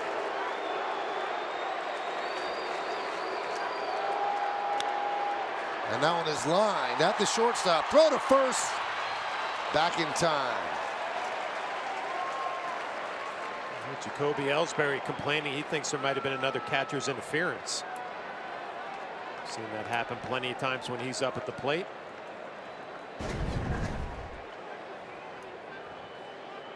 Take a look from the side. Tough to tell there. Well, you can see how the catcher pulled the glove back. That must have been hit.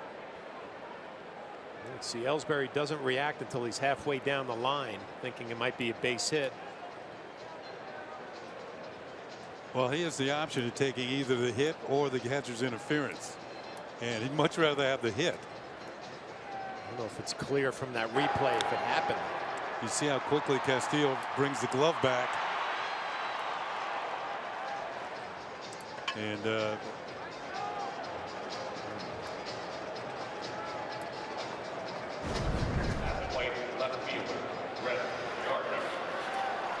future, that might be a reviewable play. And right now it's not. I think the umpires go mostly by sound. They can hear it. Maybe that wasn't loud enough for Fielding Cobra to make the call.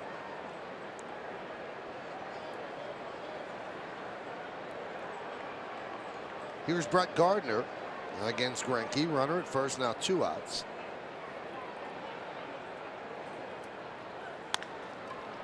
Grounded right side. Segura gets the diving Gardner for the final out of the 6th. No runs a hit, no errors in. 1 man left on base. We go to the bottom of the 6th. 5-1 Arizona.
Network. Comcast customers are going to miss the entire Yankees season on Yes. There are other TV providers that carry Yes, including DirecTV, Frontier, PlayStation Vue, Fios, and Sling TV. Don't miss any Yankees games on Yes. For more information, go to KeepYesNetwork.com. New pitcher for the Yankees is Chasen Shreve.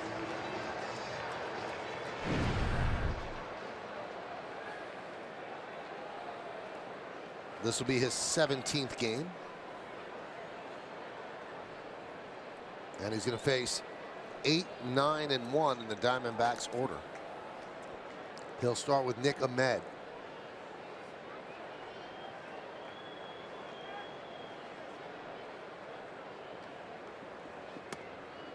And a strike.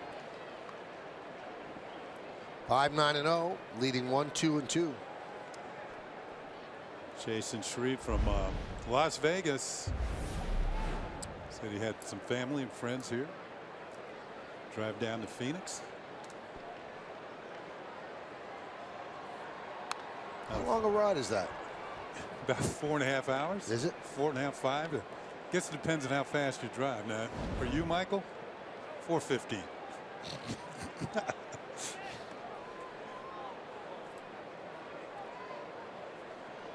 Meredith says 5.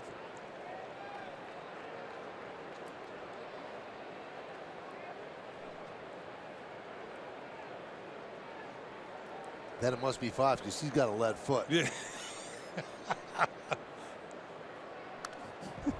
Foul back. Oh, she looked it up.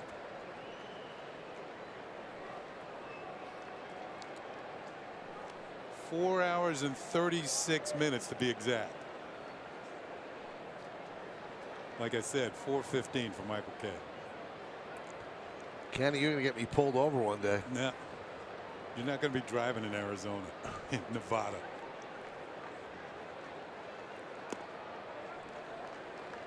1-2. I mean, it's a different. Well, once you get in the city of Phoenix, traffic slows down. In New York, you couldn't go that fast. In Manhattan, you couldn't go that fast. The metropolitan area, that's what I'm saying.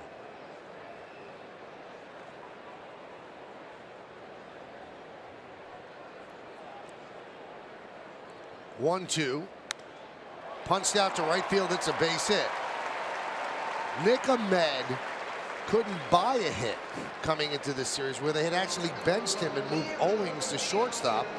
And many thought that that was going to be for the long term. And now the Yankees are having a lot of trouble with Nick Ahmed. We talked about what a good defender he is, and a good pitch by Shreve down and away, and Ahmed just flips it to right field. He's such a good defender at shortstop if he gives him anything offensively. A little split change down and away, and you remember last night Ahmed went the other way and drilled one to right center field. Great look on Yes Mo, brought to you by your Mercedes-Benz Tri-State dealers. Here's Zach Greinke. Now they don't have to bunt with Greinke, especially up 5-1. He is squaring though, and the ball gets past Brian McCann as Ahmed round second. Now he's going to third, and he's going to make it as the throw gets away from Headley. And that was just a case right there. Brian McCann never expecting that he was going to go to third, and he slowed down picking up the ball. Well, we talked about Brett Gardner early in left field, maybe getting caught on his heels a little bit. And here, Brian McCann, you're right, he just gets caught thinking there's no way Ahmed's going to go all the way to third, and Joe Girardi cannot be happy. Sloppy game. Fastball down, McCann just misses it. Goes back to the screen, thinking no way the runner's going to go to third. You got to admit, watching that, taking his time. Gets caught flat-footed. The throw is going to be late. It should be a pass ball. It is. Grounded to Headley. Checks the runner back. And Greinke is out on the 5-3. One away. There are a lot of things that have happened tonight that are going to make a manager not very pleased. First part of that is the pass ball. And that's the second part that you don't like. Listen, Brian McCann plays hard every night, but he got caught right there. Infield remains in. Segura at the plate. And things add up to light the fuse. Let's put it that way. Yep. And Girardi has kept his composure through some tough times this year. And just the look on his face tonight, he's pretty chapped in baseball parlance. He's not a happy man. Kenny, both you and I have been there. There are games where you play and it doesn't go well, and when you walk off the field into the clubhouse, you expect the manager to be waiting. Don't know if that's going to happen tonight, but it just has that feel to it. That used to happen in games that we won. It wouldn't be in the clubhouse, it'd be right in the dugout. Right in the dugout. Let you have it. Times have changed, though. 1-1 count on Segura. 2-1.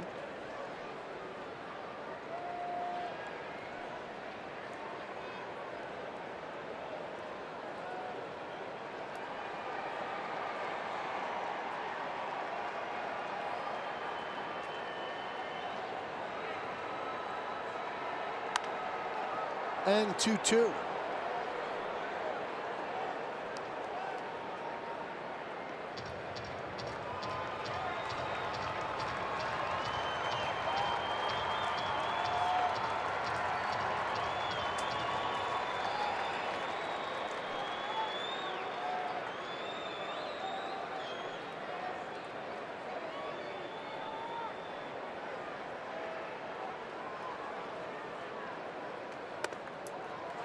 Three and 2 on Segura. Segura 2 for 2 with a strikeout.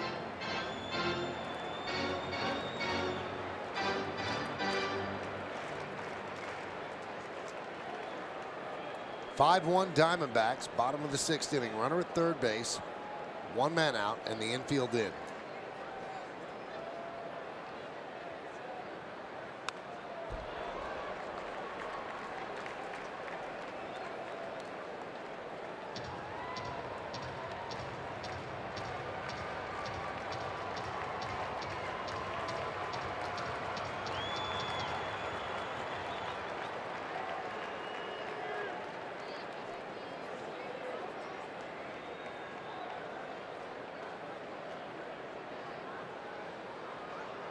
And the pitch. Swing and a miss. Big strikeout for Shreve. Now the infield could back up. 2 away with a runner on third. You know, one thing we noticed, Segura has struck out twice tonight, and both of them pitches that have been elevated in the zone. We say he doesn't walk very often. He's going to chase from time to time, and he carries his hands so low, it's tough for him to get back on top of that and hit the ball with authority. Good pitch by Chasen Shreve. And here's the number 2 hitter in the lineup, Chris Herman. And this is where the Yankees have had trouble in these 2 games. The Diamondbacks 2 through 4 hitters this series, 9 for 20 with 3 home runs, 8 runs scored, 6 ribbies, and 4 walks.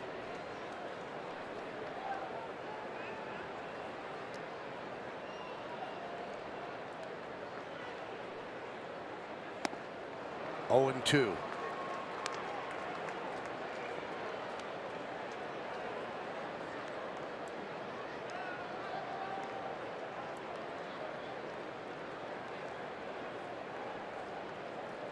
Ahmed leads off third.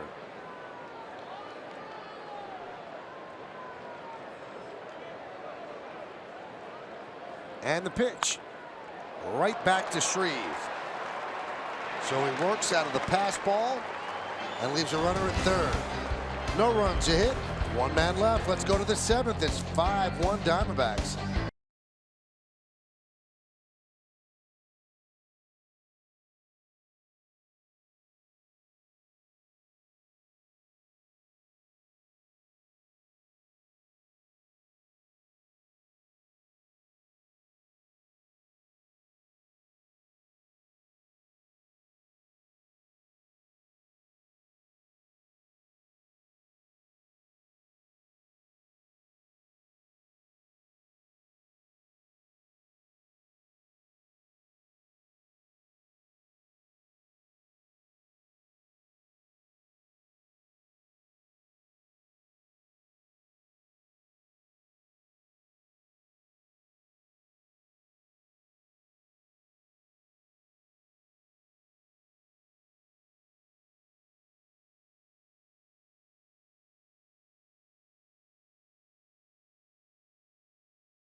On TV now. You can stream them live on your mobile device with the all-new Fox Sports Go app. Download the app and take the Yankees on Yes with you wherever you go. Available only for DirecTV, Optimum, and Time Warner Cable subscribers. All right, we go to the 7th inning on the GMC scoreboard. Diamondbacks 5 and the Yankees 1. It'll be Teixeira, McCann, and Castro here in the 7th against Zach Greinke. Greinke's thrown 79 pitches. And a strike to Teixeira. Mark's 0 for 2 tonight.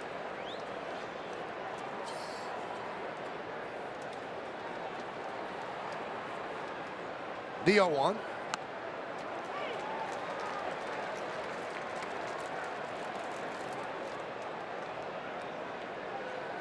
Oh and 2.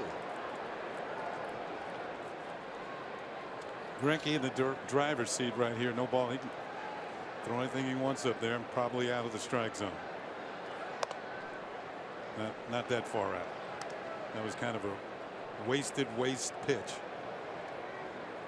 He wasn't very happy with it. We talked earlier, you talked to people around the Diamondbacks organization, and they say Greinke is really, really close to getting on one of those rolls. And tonight it's been the fastball changeup. There's a little curveball or slider. But really, it's been 2 pitches all night to the left-handed hitters for the Yankees.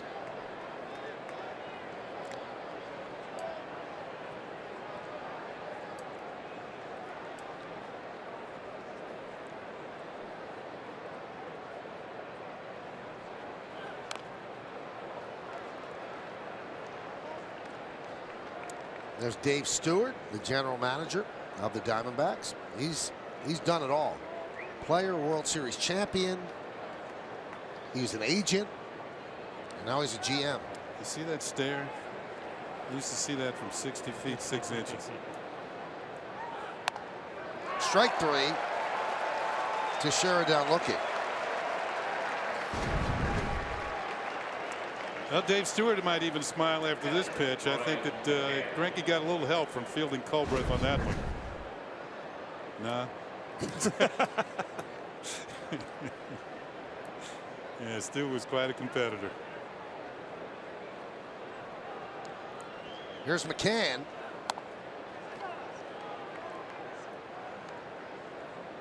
Now around baseball, Greinke's known as a baseball nerd. Really loves the game, studies the game. Fly ball, center field. Owings puts it away. He knows all the basic agreement rules, knows the waiver rules, Rule 5 draft rules. He knows everything in his head. He puts together teams, and there was a book, The Best Team Money Can Buy, about the Dodgers, and said that Greinke really wants to one day be the architect of a team, either as a GM or a president, because he loves that aspect of the game. Studies every part of what's going on. There's a strike to Castro. He's given the Yankees their only run, a 420-foot home run to left center. That was in the second inning. Gave the Yankees a 1-0 lead, but the Diamondbacks quickly tied it in the bottom of the inning. He must really love his outfielders. They haven't had to work very much tonight. Only 2 fly ball outs. That one by McCann and one by Gardner in the first inning.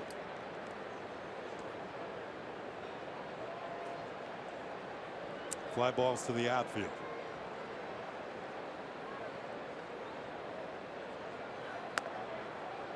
Kind of brings back that old story about Satchel Paige. Used to tell his outfielders, you don't need to go out there this inning. You just stay in the dugout.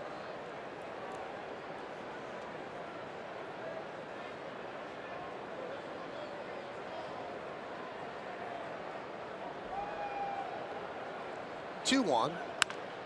Grounded up the middle and through for a base hit for Castro.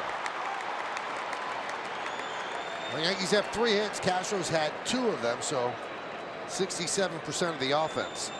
We talked last night that Chase Field is a great place to hit. You can hit home runs here. The ball really carries, but the infield is so hard and fast. Castro kind of out on his front foot and kind of flicked at it, just got right back up the middle. Not his A swing. A couple of hops. Not his A swing, but a hit. Take another knock. Here's Headley. And he grounds one to Segura. And that's going to do it here in the 7th inning. No runs a hit, no errors, and 1 man left on base. Time for the 7th inning stretch in Phoenix. 5-1 Diamondbacks.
Time for the game summary, brought to you by your local Nissan dealer.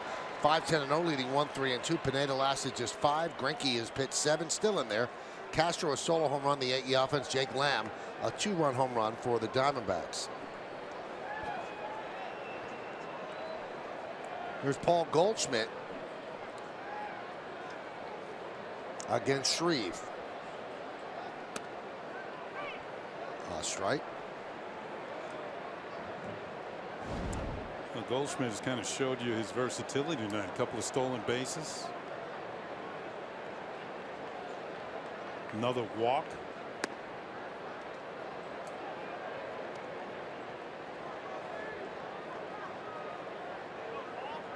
GMC scoreboard 5-1 Arizona.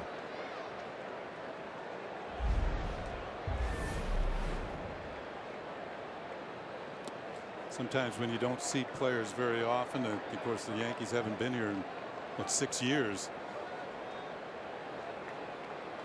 and all you see of players like Goldschmidt is the highlights of them hitting home runs or driving in runs. You don't see the other things they do. Good fielding, first baseman, ability to steal bases. You usually don't see that on the highlights, but he is more of a well-rounded player than you might think.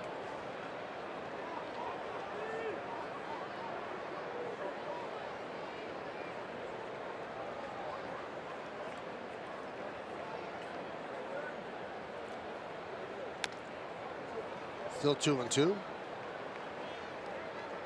Fooled on the split change, but he spoiled it. Nick Goody up.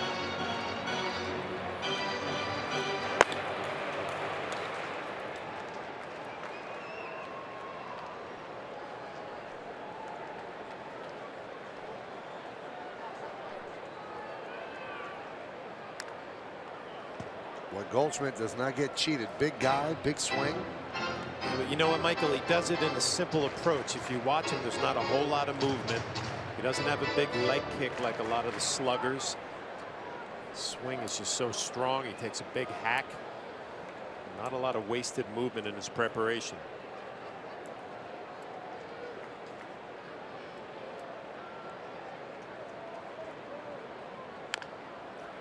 Slow roller, third base side, and it rolls foul.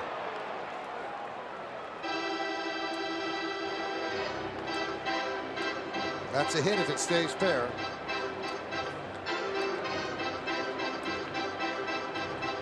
Yeah, Haley playing back with 2 strikes on the hitter. Of course, he played back anyway when Goldschmidt's up. Just look at the Yankees, how they set up defense. You can see Castro shifted over towards the middle a bit. The outfield the other way.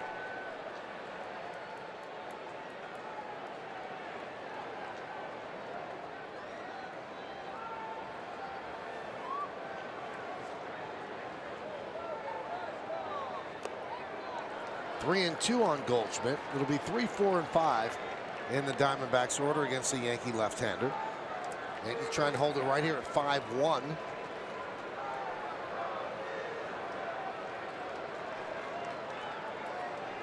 This will be the 9th pitch of this at bat.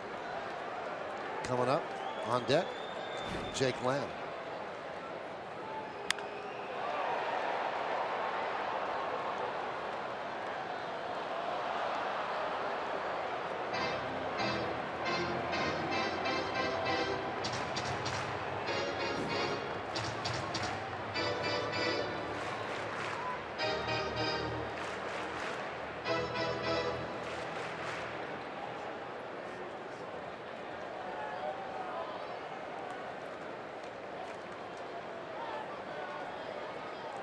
Three-2, swing and a miss, got him. Dialed it up to 92. Goldschmidt down on strikes. MLB.TV Premium, the #1 live streaming sports service, delivers everything you've come to expect and more. Watch every out-of-market game live in HD on over 400 supported devices. Includes a free subscription to At Bat Premium, the #1 app for live baseball. Blackout and other restrictions apply. Visit MLB.TV for details. Shreve going with the fastball to put it in a good spot, 2 away from Goldschmidt, struck him out. Shreve's spot in the order due to hit next inning. That's why Goody's warming up. Lamb could not hold up. 0-1. Lamb with a big 2-run home run off of Pineda in the 5th inning, turned a 3-1 game into a 5-1 game. And the game just has a different feel, especially with the way Greinke's pitching. Yankees haven't been able to do anything against him offensively. 0-2 on Lamb. Shreve really has been on the top of his game here tonight. I mean, that one hit that he gave up was really on a good pitch and picked up Brian McCann on that pass ball. Love that battle with Goldschmidt right there, finishing him off with a fastball. Came right at him. Here's my best fastball. See what you can do with it.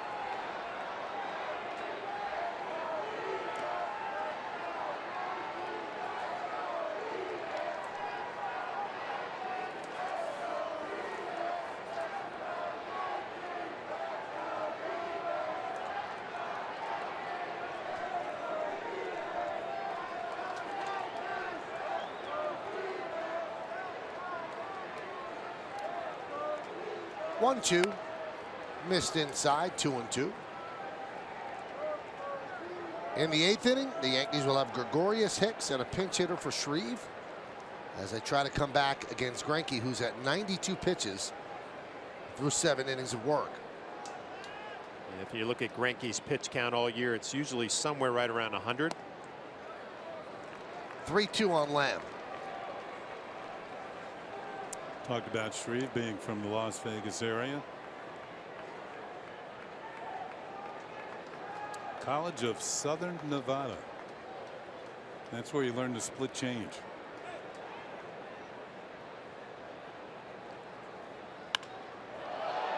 Fly ball left field. Gardner for the 2nd out.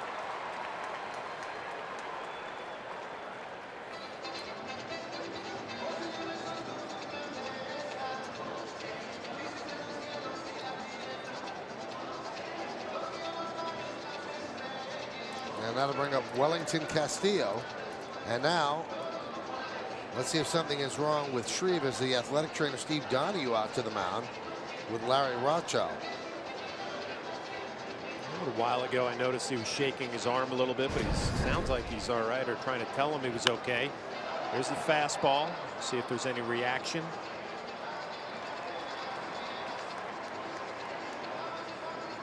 See a whole lot there. I noticed about a couple of pitches ago he stood off the mound and kind of shake his left arm. Looks like he's going to be all right.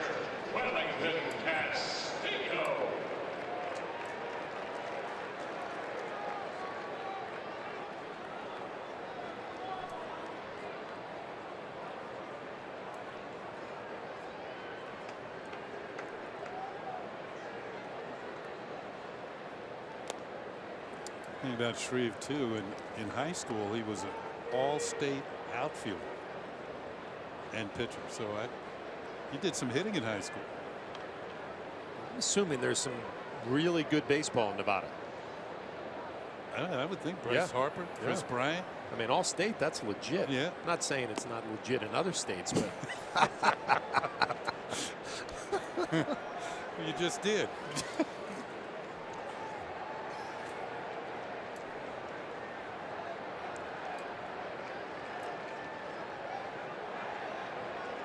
(5-1) Diamondbacks over the Yankees. We're in the bottom of the 7th.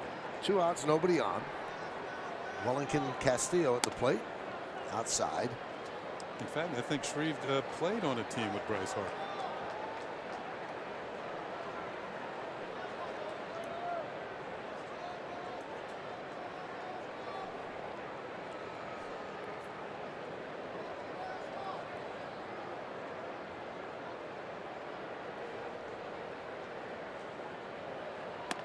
There's a strike.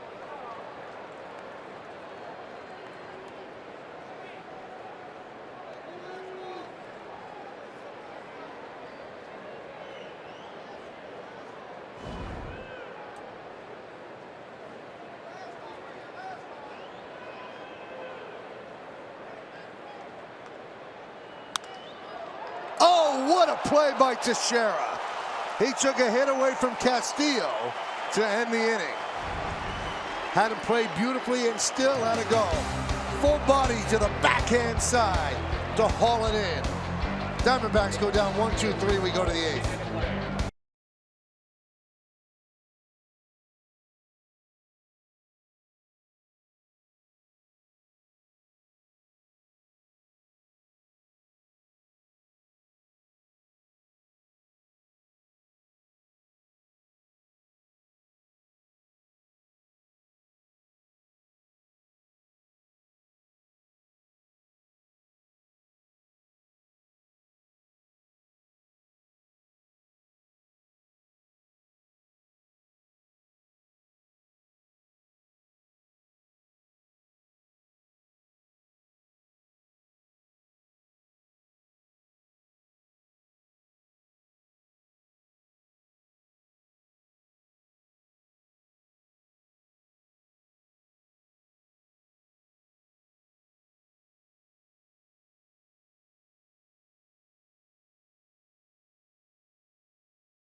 June 24th for the second collectible bobblehead night of the 2016 season. It's Mickey Mantle Triple Crown Bobblehead Night presented by AT&T. And the first 18,000 guests in attendance receive a Mickey Mantle Triple Crown Bobblehead. For tickets, log on to Yankees.com. Visit the Yankee Stadium ticket window, Yankees clubhouse shops, or call Ticketmaster at 877-469-9849. The 2016 New York Yankees, more than a game.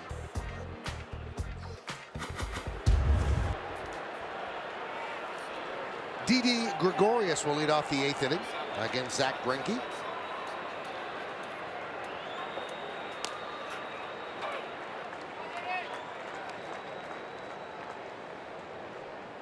Hyundai scoreboard 5-1 Arizona.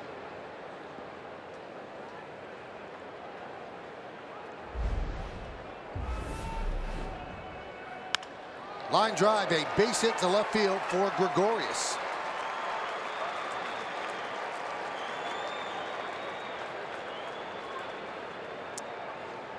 That is the first time in this game the Yankees have had a leadoff man on in an inning.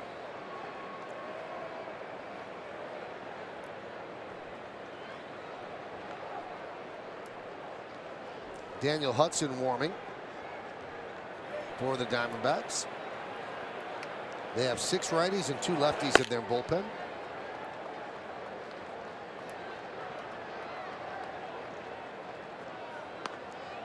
You got to give Greinke a lot of credit because there was time that he was thinking about quitting baseball. He missed 2 months off the start of the 2006 season with social anxiety disorder. He just would wrap himself into knots, didn't like being around people, didn't like the glare, and then started to take medication, and it really did help him out a lot. And he said some of the medication is antidepressant. He said so maybe depression had something to do with it, but it has not presented itself since that time. And even when he was young, he used to get nervous and wrap himself into knots over things. He was a tennis player when he was 8 years old. He was 50-0 in the first 50 matches, and he would tell his dad, "I don't want to play. I just can't even think about losing. I don't want to play." And the dad said, "Just you'll be fine." And he lost a match, and he's never played tennis again since.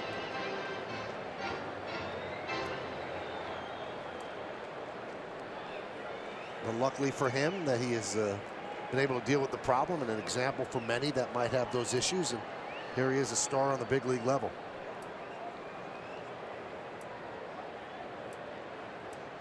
2-0, 3-0 on deck for the Yankees is Rob Refsnyder, called up today, and he's going to pinch hit for Chasen Shreve.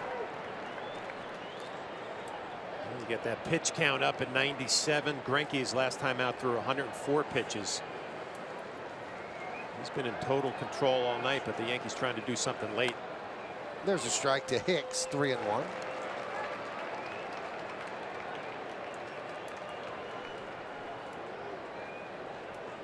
An interesting pitch right here. 3-1 count to Hicks.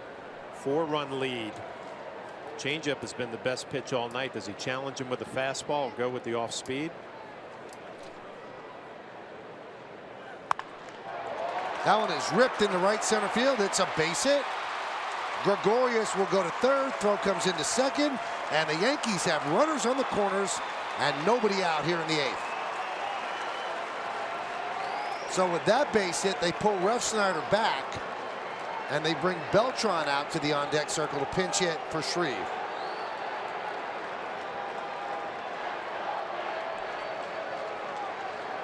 And Chip Hale is going to go to the bullpen.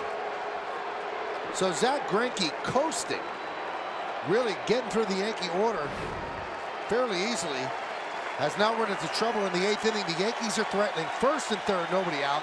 Greinke departs. Beltran will pinch hit. Stick around. We're coming back in a moment.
People's United Bank N.A. Keep business at hand with mobile cash management. By the New York Lottery, hey, you never know. And by your Tri-Honda dealers. Hurry to your local Tri-Honda dealer for great deals on the 2016 models. All right, so Zach Greinke now becomes a spectator. He goes 7+, 5 hits, 1 run. The 2 runners on base, his responsibility. He didn't walk a batter. Struck out 7 and threw 99 pitches.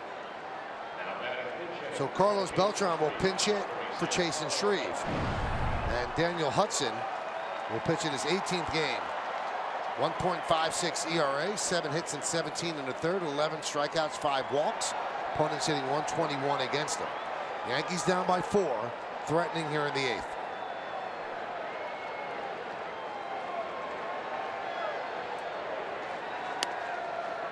And a strike. 96 miles an hour. You got Hudson throwing 96. He's one of the few pitchers who had Tommy John surgery 2 years in a row. Second time, I think it worked.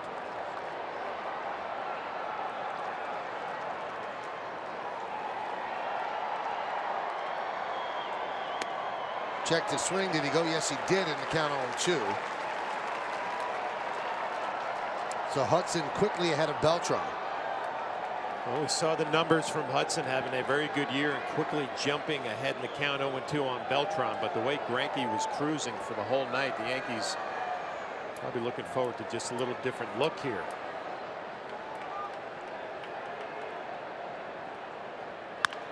Grounded off the glove of Hudson. The out is made at first. Scoring is Gregorius. Hicks moves to second. It's an RBI ground out by Beltran, and the Diamondbacks lead is now 5-2.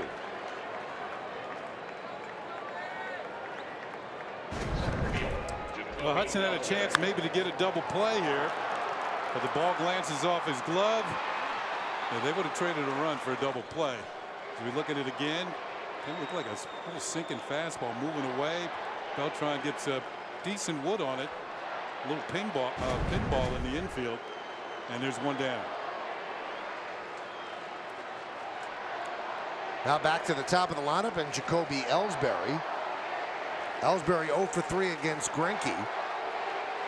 Hicks is at second with 1 out. Good stop by Castillo behind home plate. That ball almost got by him. Crowd of 30,913, and you can hear the "Let's Go Yankee" chant. And some Arizona fans trying to drown that out with boos, but the chant is cutting through the boos. A lot of Yankee fans on hand here. The 1-0.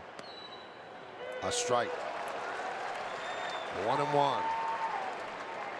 Well, you can see why Hudson is effective. That good fastball with movement down and away. And he drops a quality changeup right there on Ellsbury. Is that Greinke just a spectator? Another base runner for the Yankees that would bring the tying run to the plate.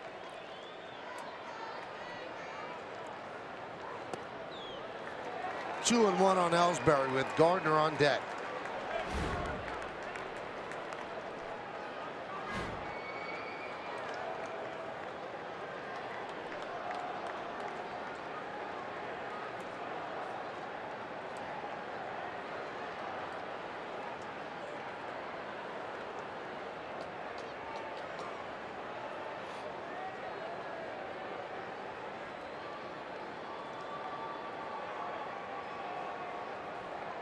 The 2-1. There's a base hit through the left side. Hicks rounds third. They're waving him home. He will score. It's an RBI single for Ellsbury. And now it's Diamondbacks 5, Yankees 3.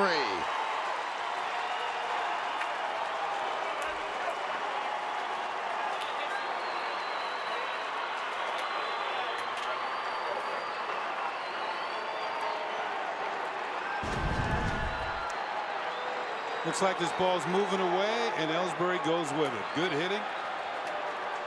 Slaps it into left field for the base hit. Hicks is going to round third. Tomas is charging, but Joe Espada sees it. It takes him a little while to get to the ball. Hicks scores easily standing up, And the Yankees now trail by 2, have a tying run at the plate. First 7 innings of this game, Yankees had 3 hits and 1 run. This inning, 3 hits and 2 runs. Turning into Yankee Stadium Southwest here at Chase Field. So Greinke's line is complete, allowing 3 runs. The runner at first now is Hudson's responsibility, and so is the runner at the plate, Gardner. 1-0. Well, if you're Brett Gardner, you've been watching Hudson pitch to Beltran and Ellsbury. Everything has been out over the plate and sinking. This one is elevated. If you're Brett Gardner, cut that plate in half. Look out over, look for a fastball up.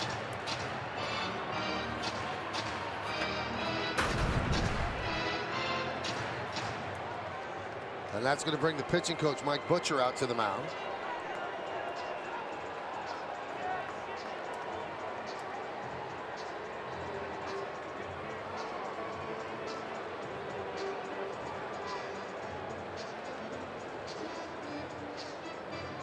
Trying to calm down Hudson, with Brett Gardner representing the tying run at the plate, and on deck is Mark Teixeira.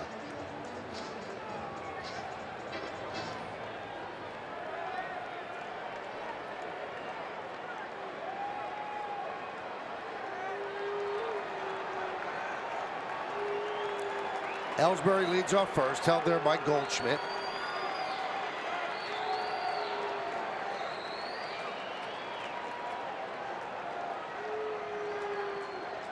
And the 1-0. 2-0. Well, Owings in center field knows that Hudson's that hard sinking fastball, and even with the left-handed hitters at the plate, not expecting him to pull the ball. You saw Ellsbury go to the opposite field, so Owings is playing towards left center. The big gap is in right center field for Gardner. Kirby Yates and Nick Goody.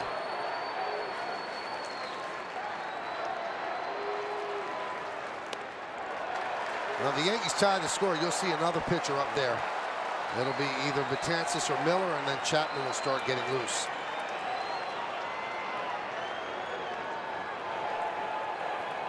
Brad Ziegler is up early for the Diamondbacks.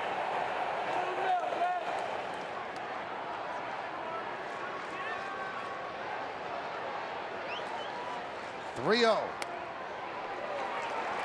3-1.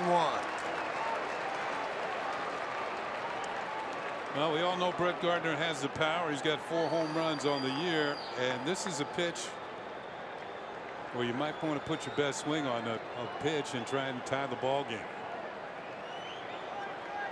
We've seen Gardner slap the ball the other way, but if you get something he can handle on the middle third, middle in, time to do business.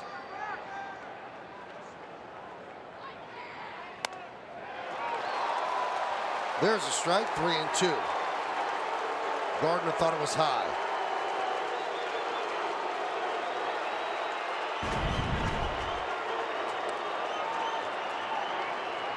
Might have a point.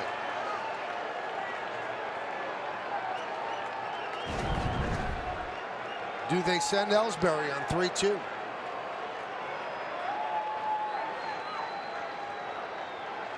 Gardner's kind of tough to double up anyway.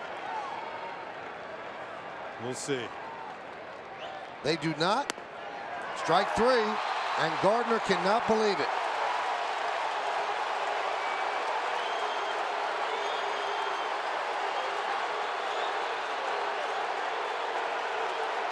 Joe Girardi trying to get there before Gardner gets thrown out. Now here's the deal. He thought the previous pitch was high, and then he calls one low. Can't give him both. You can't give him both. That's right.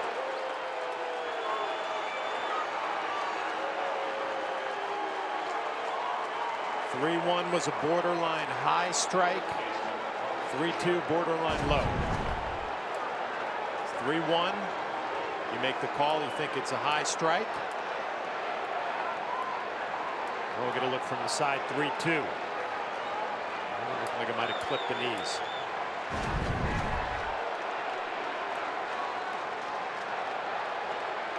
And here's Teixeira, 0 for 3 tonight.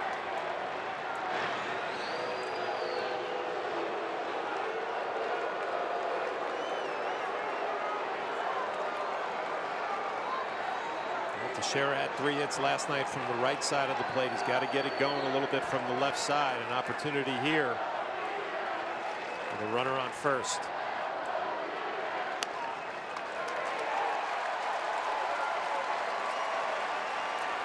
First pitch changeup for a strike.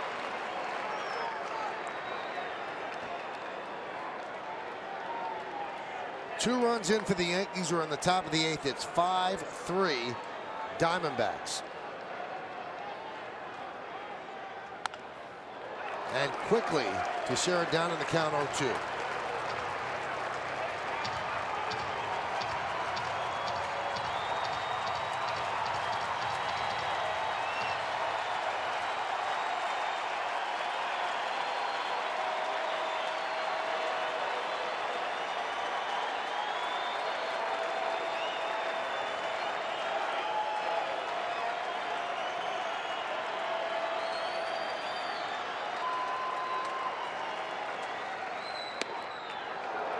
One and 2. Dialed that one up to 97.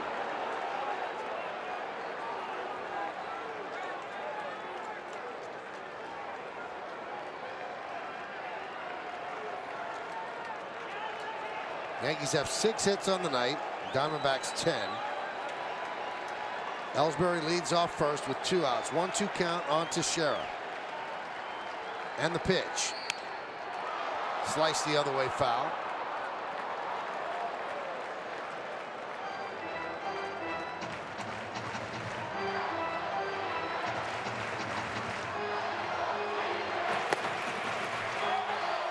Now Andrew Miller is up alongside Kirby Yates, so they sit down Nick Goody.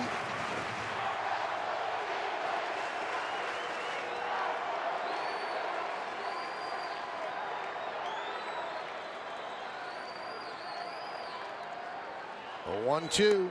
He swings and misses. Teixeira down on strikes. And that'll do it for the Yankees. They scored 2 runs on 3 hits. They lead 1. We go to the bottom of the 8th at 5-3 Diamondbacks.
Of the New York Yankees, it may not be reproduced or retransmitted in any form, and the accounts and descriptions of this game may not be disseminated without the express written consent of the New York Yankees. Now watch Greinke as he watches this final strikeout by Hudson. Doesn't show that much emotion. Kind of a golf clap, but he does smile when he sees how exuberant Hudson is coming up the mound. So the Yankees will try to hold it right here at 5-3 in the bottom of the 8th inning. Kirby Yates is the new pitcher. He's going to be sliding in to Gardner's slot in the lineup, the number 2 hole. They keep Beltran in the game. Remember, he pinch hit for the pitcher, so he's going to stay in right. And Hicks moves from right to left. So those are your moves as Yates has pitched well for the Yankees. This will be his 16th game. You see his numbers, 17 strikeouts in 14 in the 3rd innings. Here's Yasmani Tomas. And there's a strike from Yates. Hyundai scoreboard 5-3 Arizona.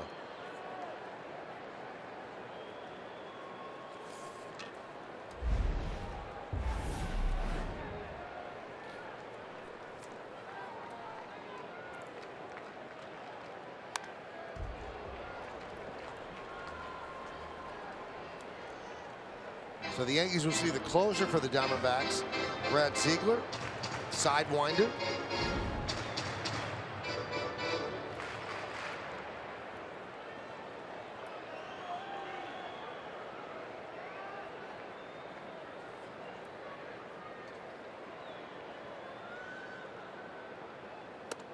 Could he hold up? Did he hold up? No, he did not. So Tomas down on strikes for the first out here in the bottom of the 8th. Back end of the bullpen gets so much attention for the Yankees, but Yates and Shreve, their job, keep the Yankees right here at this point in the game. You see Tomas tries to hold up. He cannot do it. The guys in the bullpen don't get all the attention, but important pieces.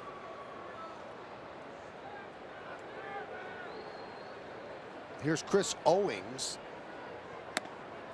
He can't hold up. The count 0-1. Good tight slider to the outside corner.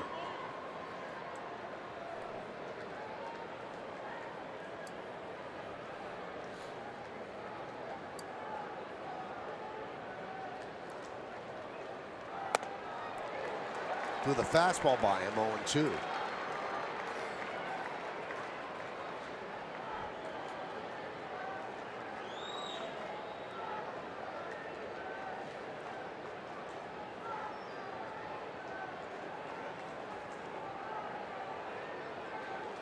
And the pitch. Missed outside, 1-2. You want to look ahead to the 9th inning for the Yankees? McCann, Castro, and Headley.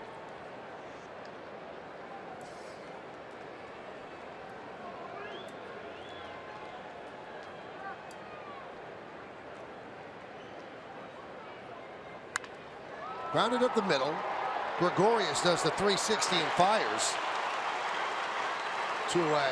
John and Kenny, you have been right on your scouting report on this field. That ball just flies through the infield. Kind of reminds me of the artificial surface of a few years back. Artificial surface has just about disappeared out of the major leagues. Not many fields anymore have it, but it really put a lot of strain on infielders to make plays. And we see this one on Yesmo, brought to you by your Mercedes-Benz Tri-State dealer. Excellent play by Didi Gregorius. It's not even that slow on Yesmo. Here's Nick Ahmed. Swing and a miss. Got a good slider working tonight.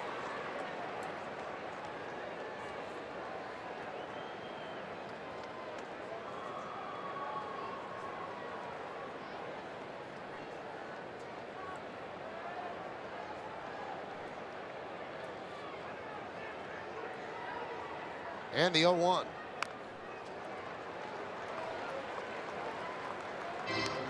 With the pitcher due up next, Phil Goslin is going to pinch hit if Ahmed gets on.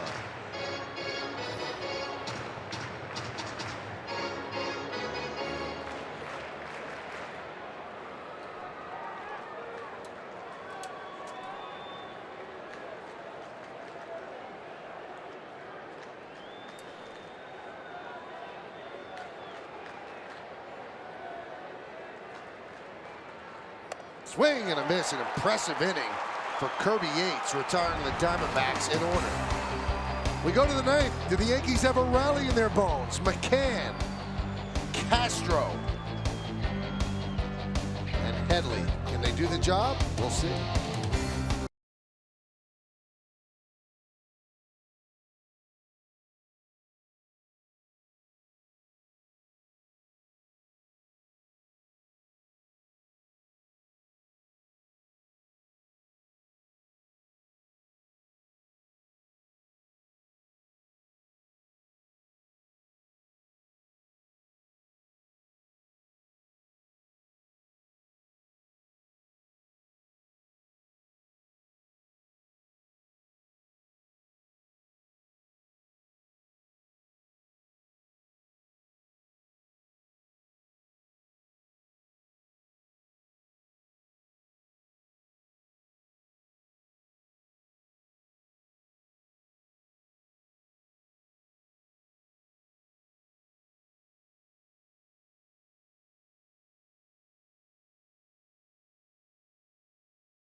postgame as Ryan Ruocco is back in the studio with a recap of tonight's matchup, along with scores and highlights from around the league. It's all coming up on the WB Mason postgame only on Yes. Well, the Yankees will try to come back against the closer of the Diamondbacks, Submariner Brad Ziegler. 7 for 7 in save opportunities. This is his 17th game. Ziegler did not get to the big leagues till age 28. That was in 2008. And it was only when he was in the A's minor league system that their minor league pitching coordinator, Ron Romanek, said to him, listen, you got to do something different. You're not going to get to the big leagues this way. And he suggested that he throw submarine, and it got him to the big leagues. 7 for 7 in save opportunities this year and converted a club record 35 consecutive saves.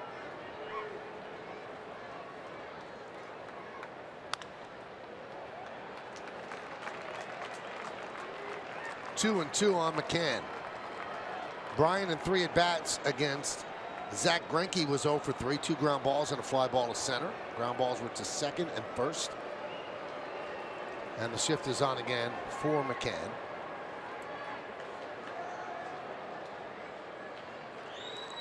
Ziegler deals. One thing when you're facing a submariner like Ziegler, if the ball starts out low, it's usually going to drop out of the strike zone. So and McCann swung that last one, and he gets a foot full of baseball. Ziegler, for fans who remember Dan Quisenberry with the Kansas City Royals back in the 1980s. Same sort of delivery, same number 29.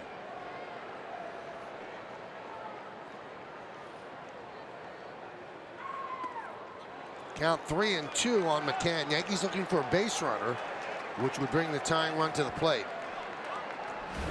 Castro's on deck. He's 2 for 3 tonight. High fly ball, left center. And the center fielder Owings calls off Tomas for the first out. Second baseman, starting Castro.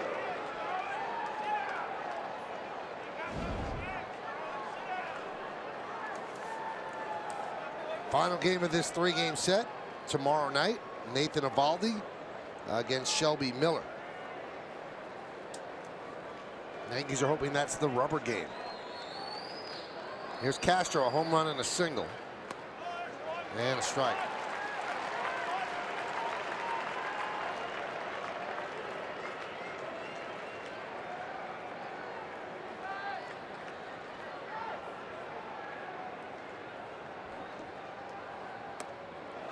Check the swing. Did he go? Yes, he did. 0-2. You know, Kenny, I always found it so difficult against guys like this to set your sights so far down than what you're used to. You're used to looking up towards the shoulder, or maybe the brim of the hat where the ball's going to come out of. Totally different arm angle down low. And he waves through a 3rd strike. And the Yankees are down to their final out. It seemed like Castro didn't have a chance against Ziegler. Well, a lot of arms and legs, a lot of deception. Hides the ball very well, as Flash was saying. The glove's coming at you. And as we mentioned before, he's going to swing. And he commits on an 0-2 pitch out of the zone. Here's Headley. Pitch inside. 1-0. Headley's 0 for 3 tonight. On deck is Didi Gregorius.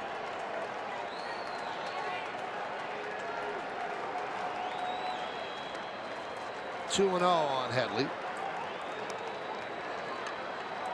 Obviously, when you come from the side or submarine, you're going to have more difficulty against the opposite side because you get a longer look. But Ziegler's been able to handle lefties. He's got good movement on his pitches, and that's basically they're going down and away from lefties. But you saw the slider that he threw to Castro that got him.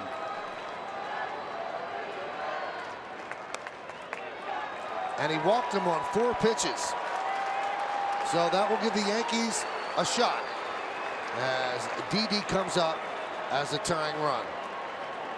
Shortstop, Didi for the Orioles.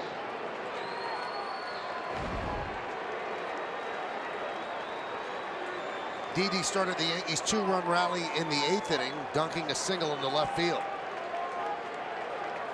He might be looking for bigger things right here. On deck, Aaron Hicks. They are not holding Headley at first, although Goldschmidt is close enough.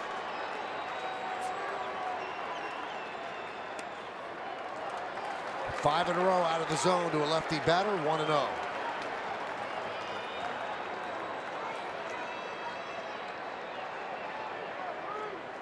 As you can imagine, with all that movement, Ziegler has not given up a home run yet this year.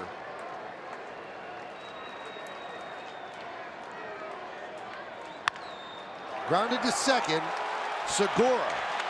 And that will do it as the Diamondbacks beat the Yankees for the second straight night, this time by a score of 5-3. Yankees made a game of it in the 8th inning. They knocked Greinke out of the ball game, but they couldn't do anything against the Diamondback bullpen, and they lose 5-3. More to come from Chase Field, but stick around. We'll be back in just a moment.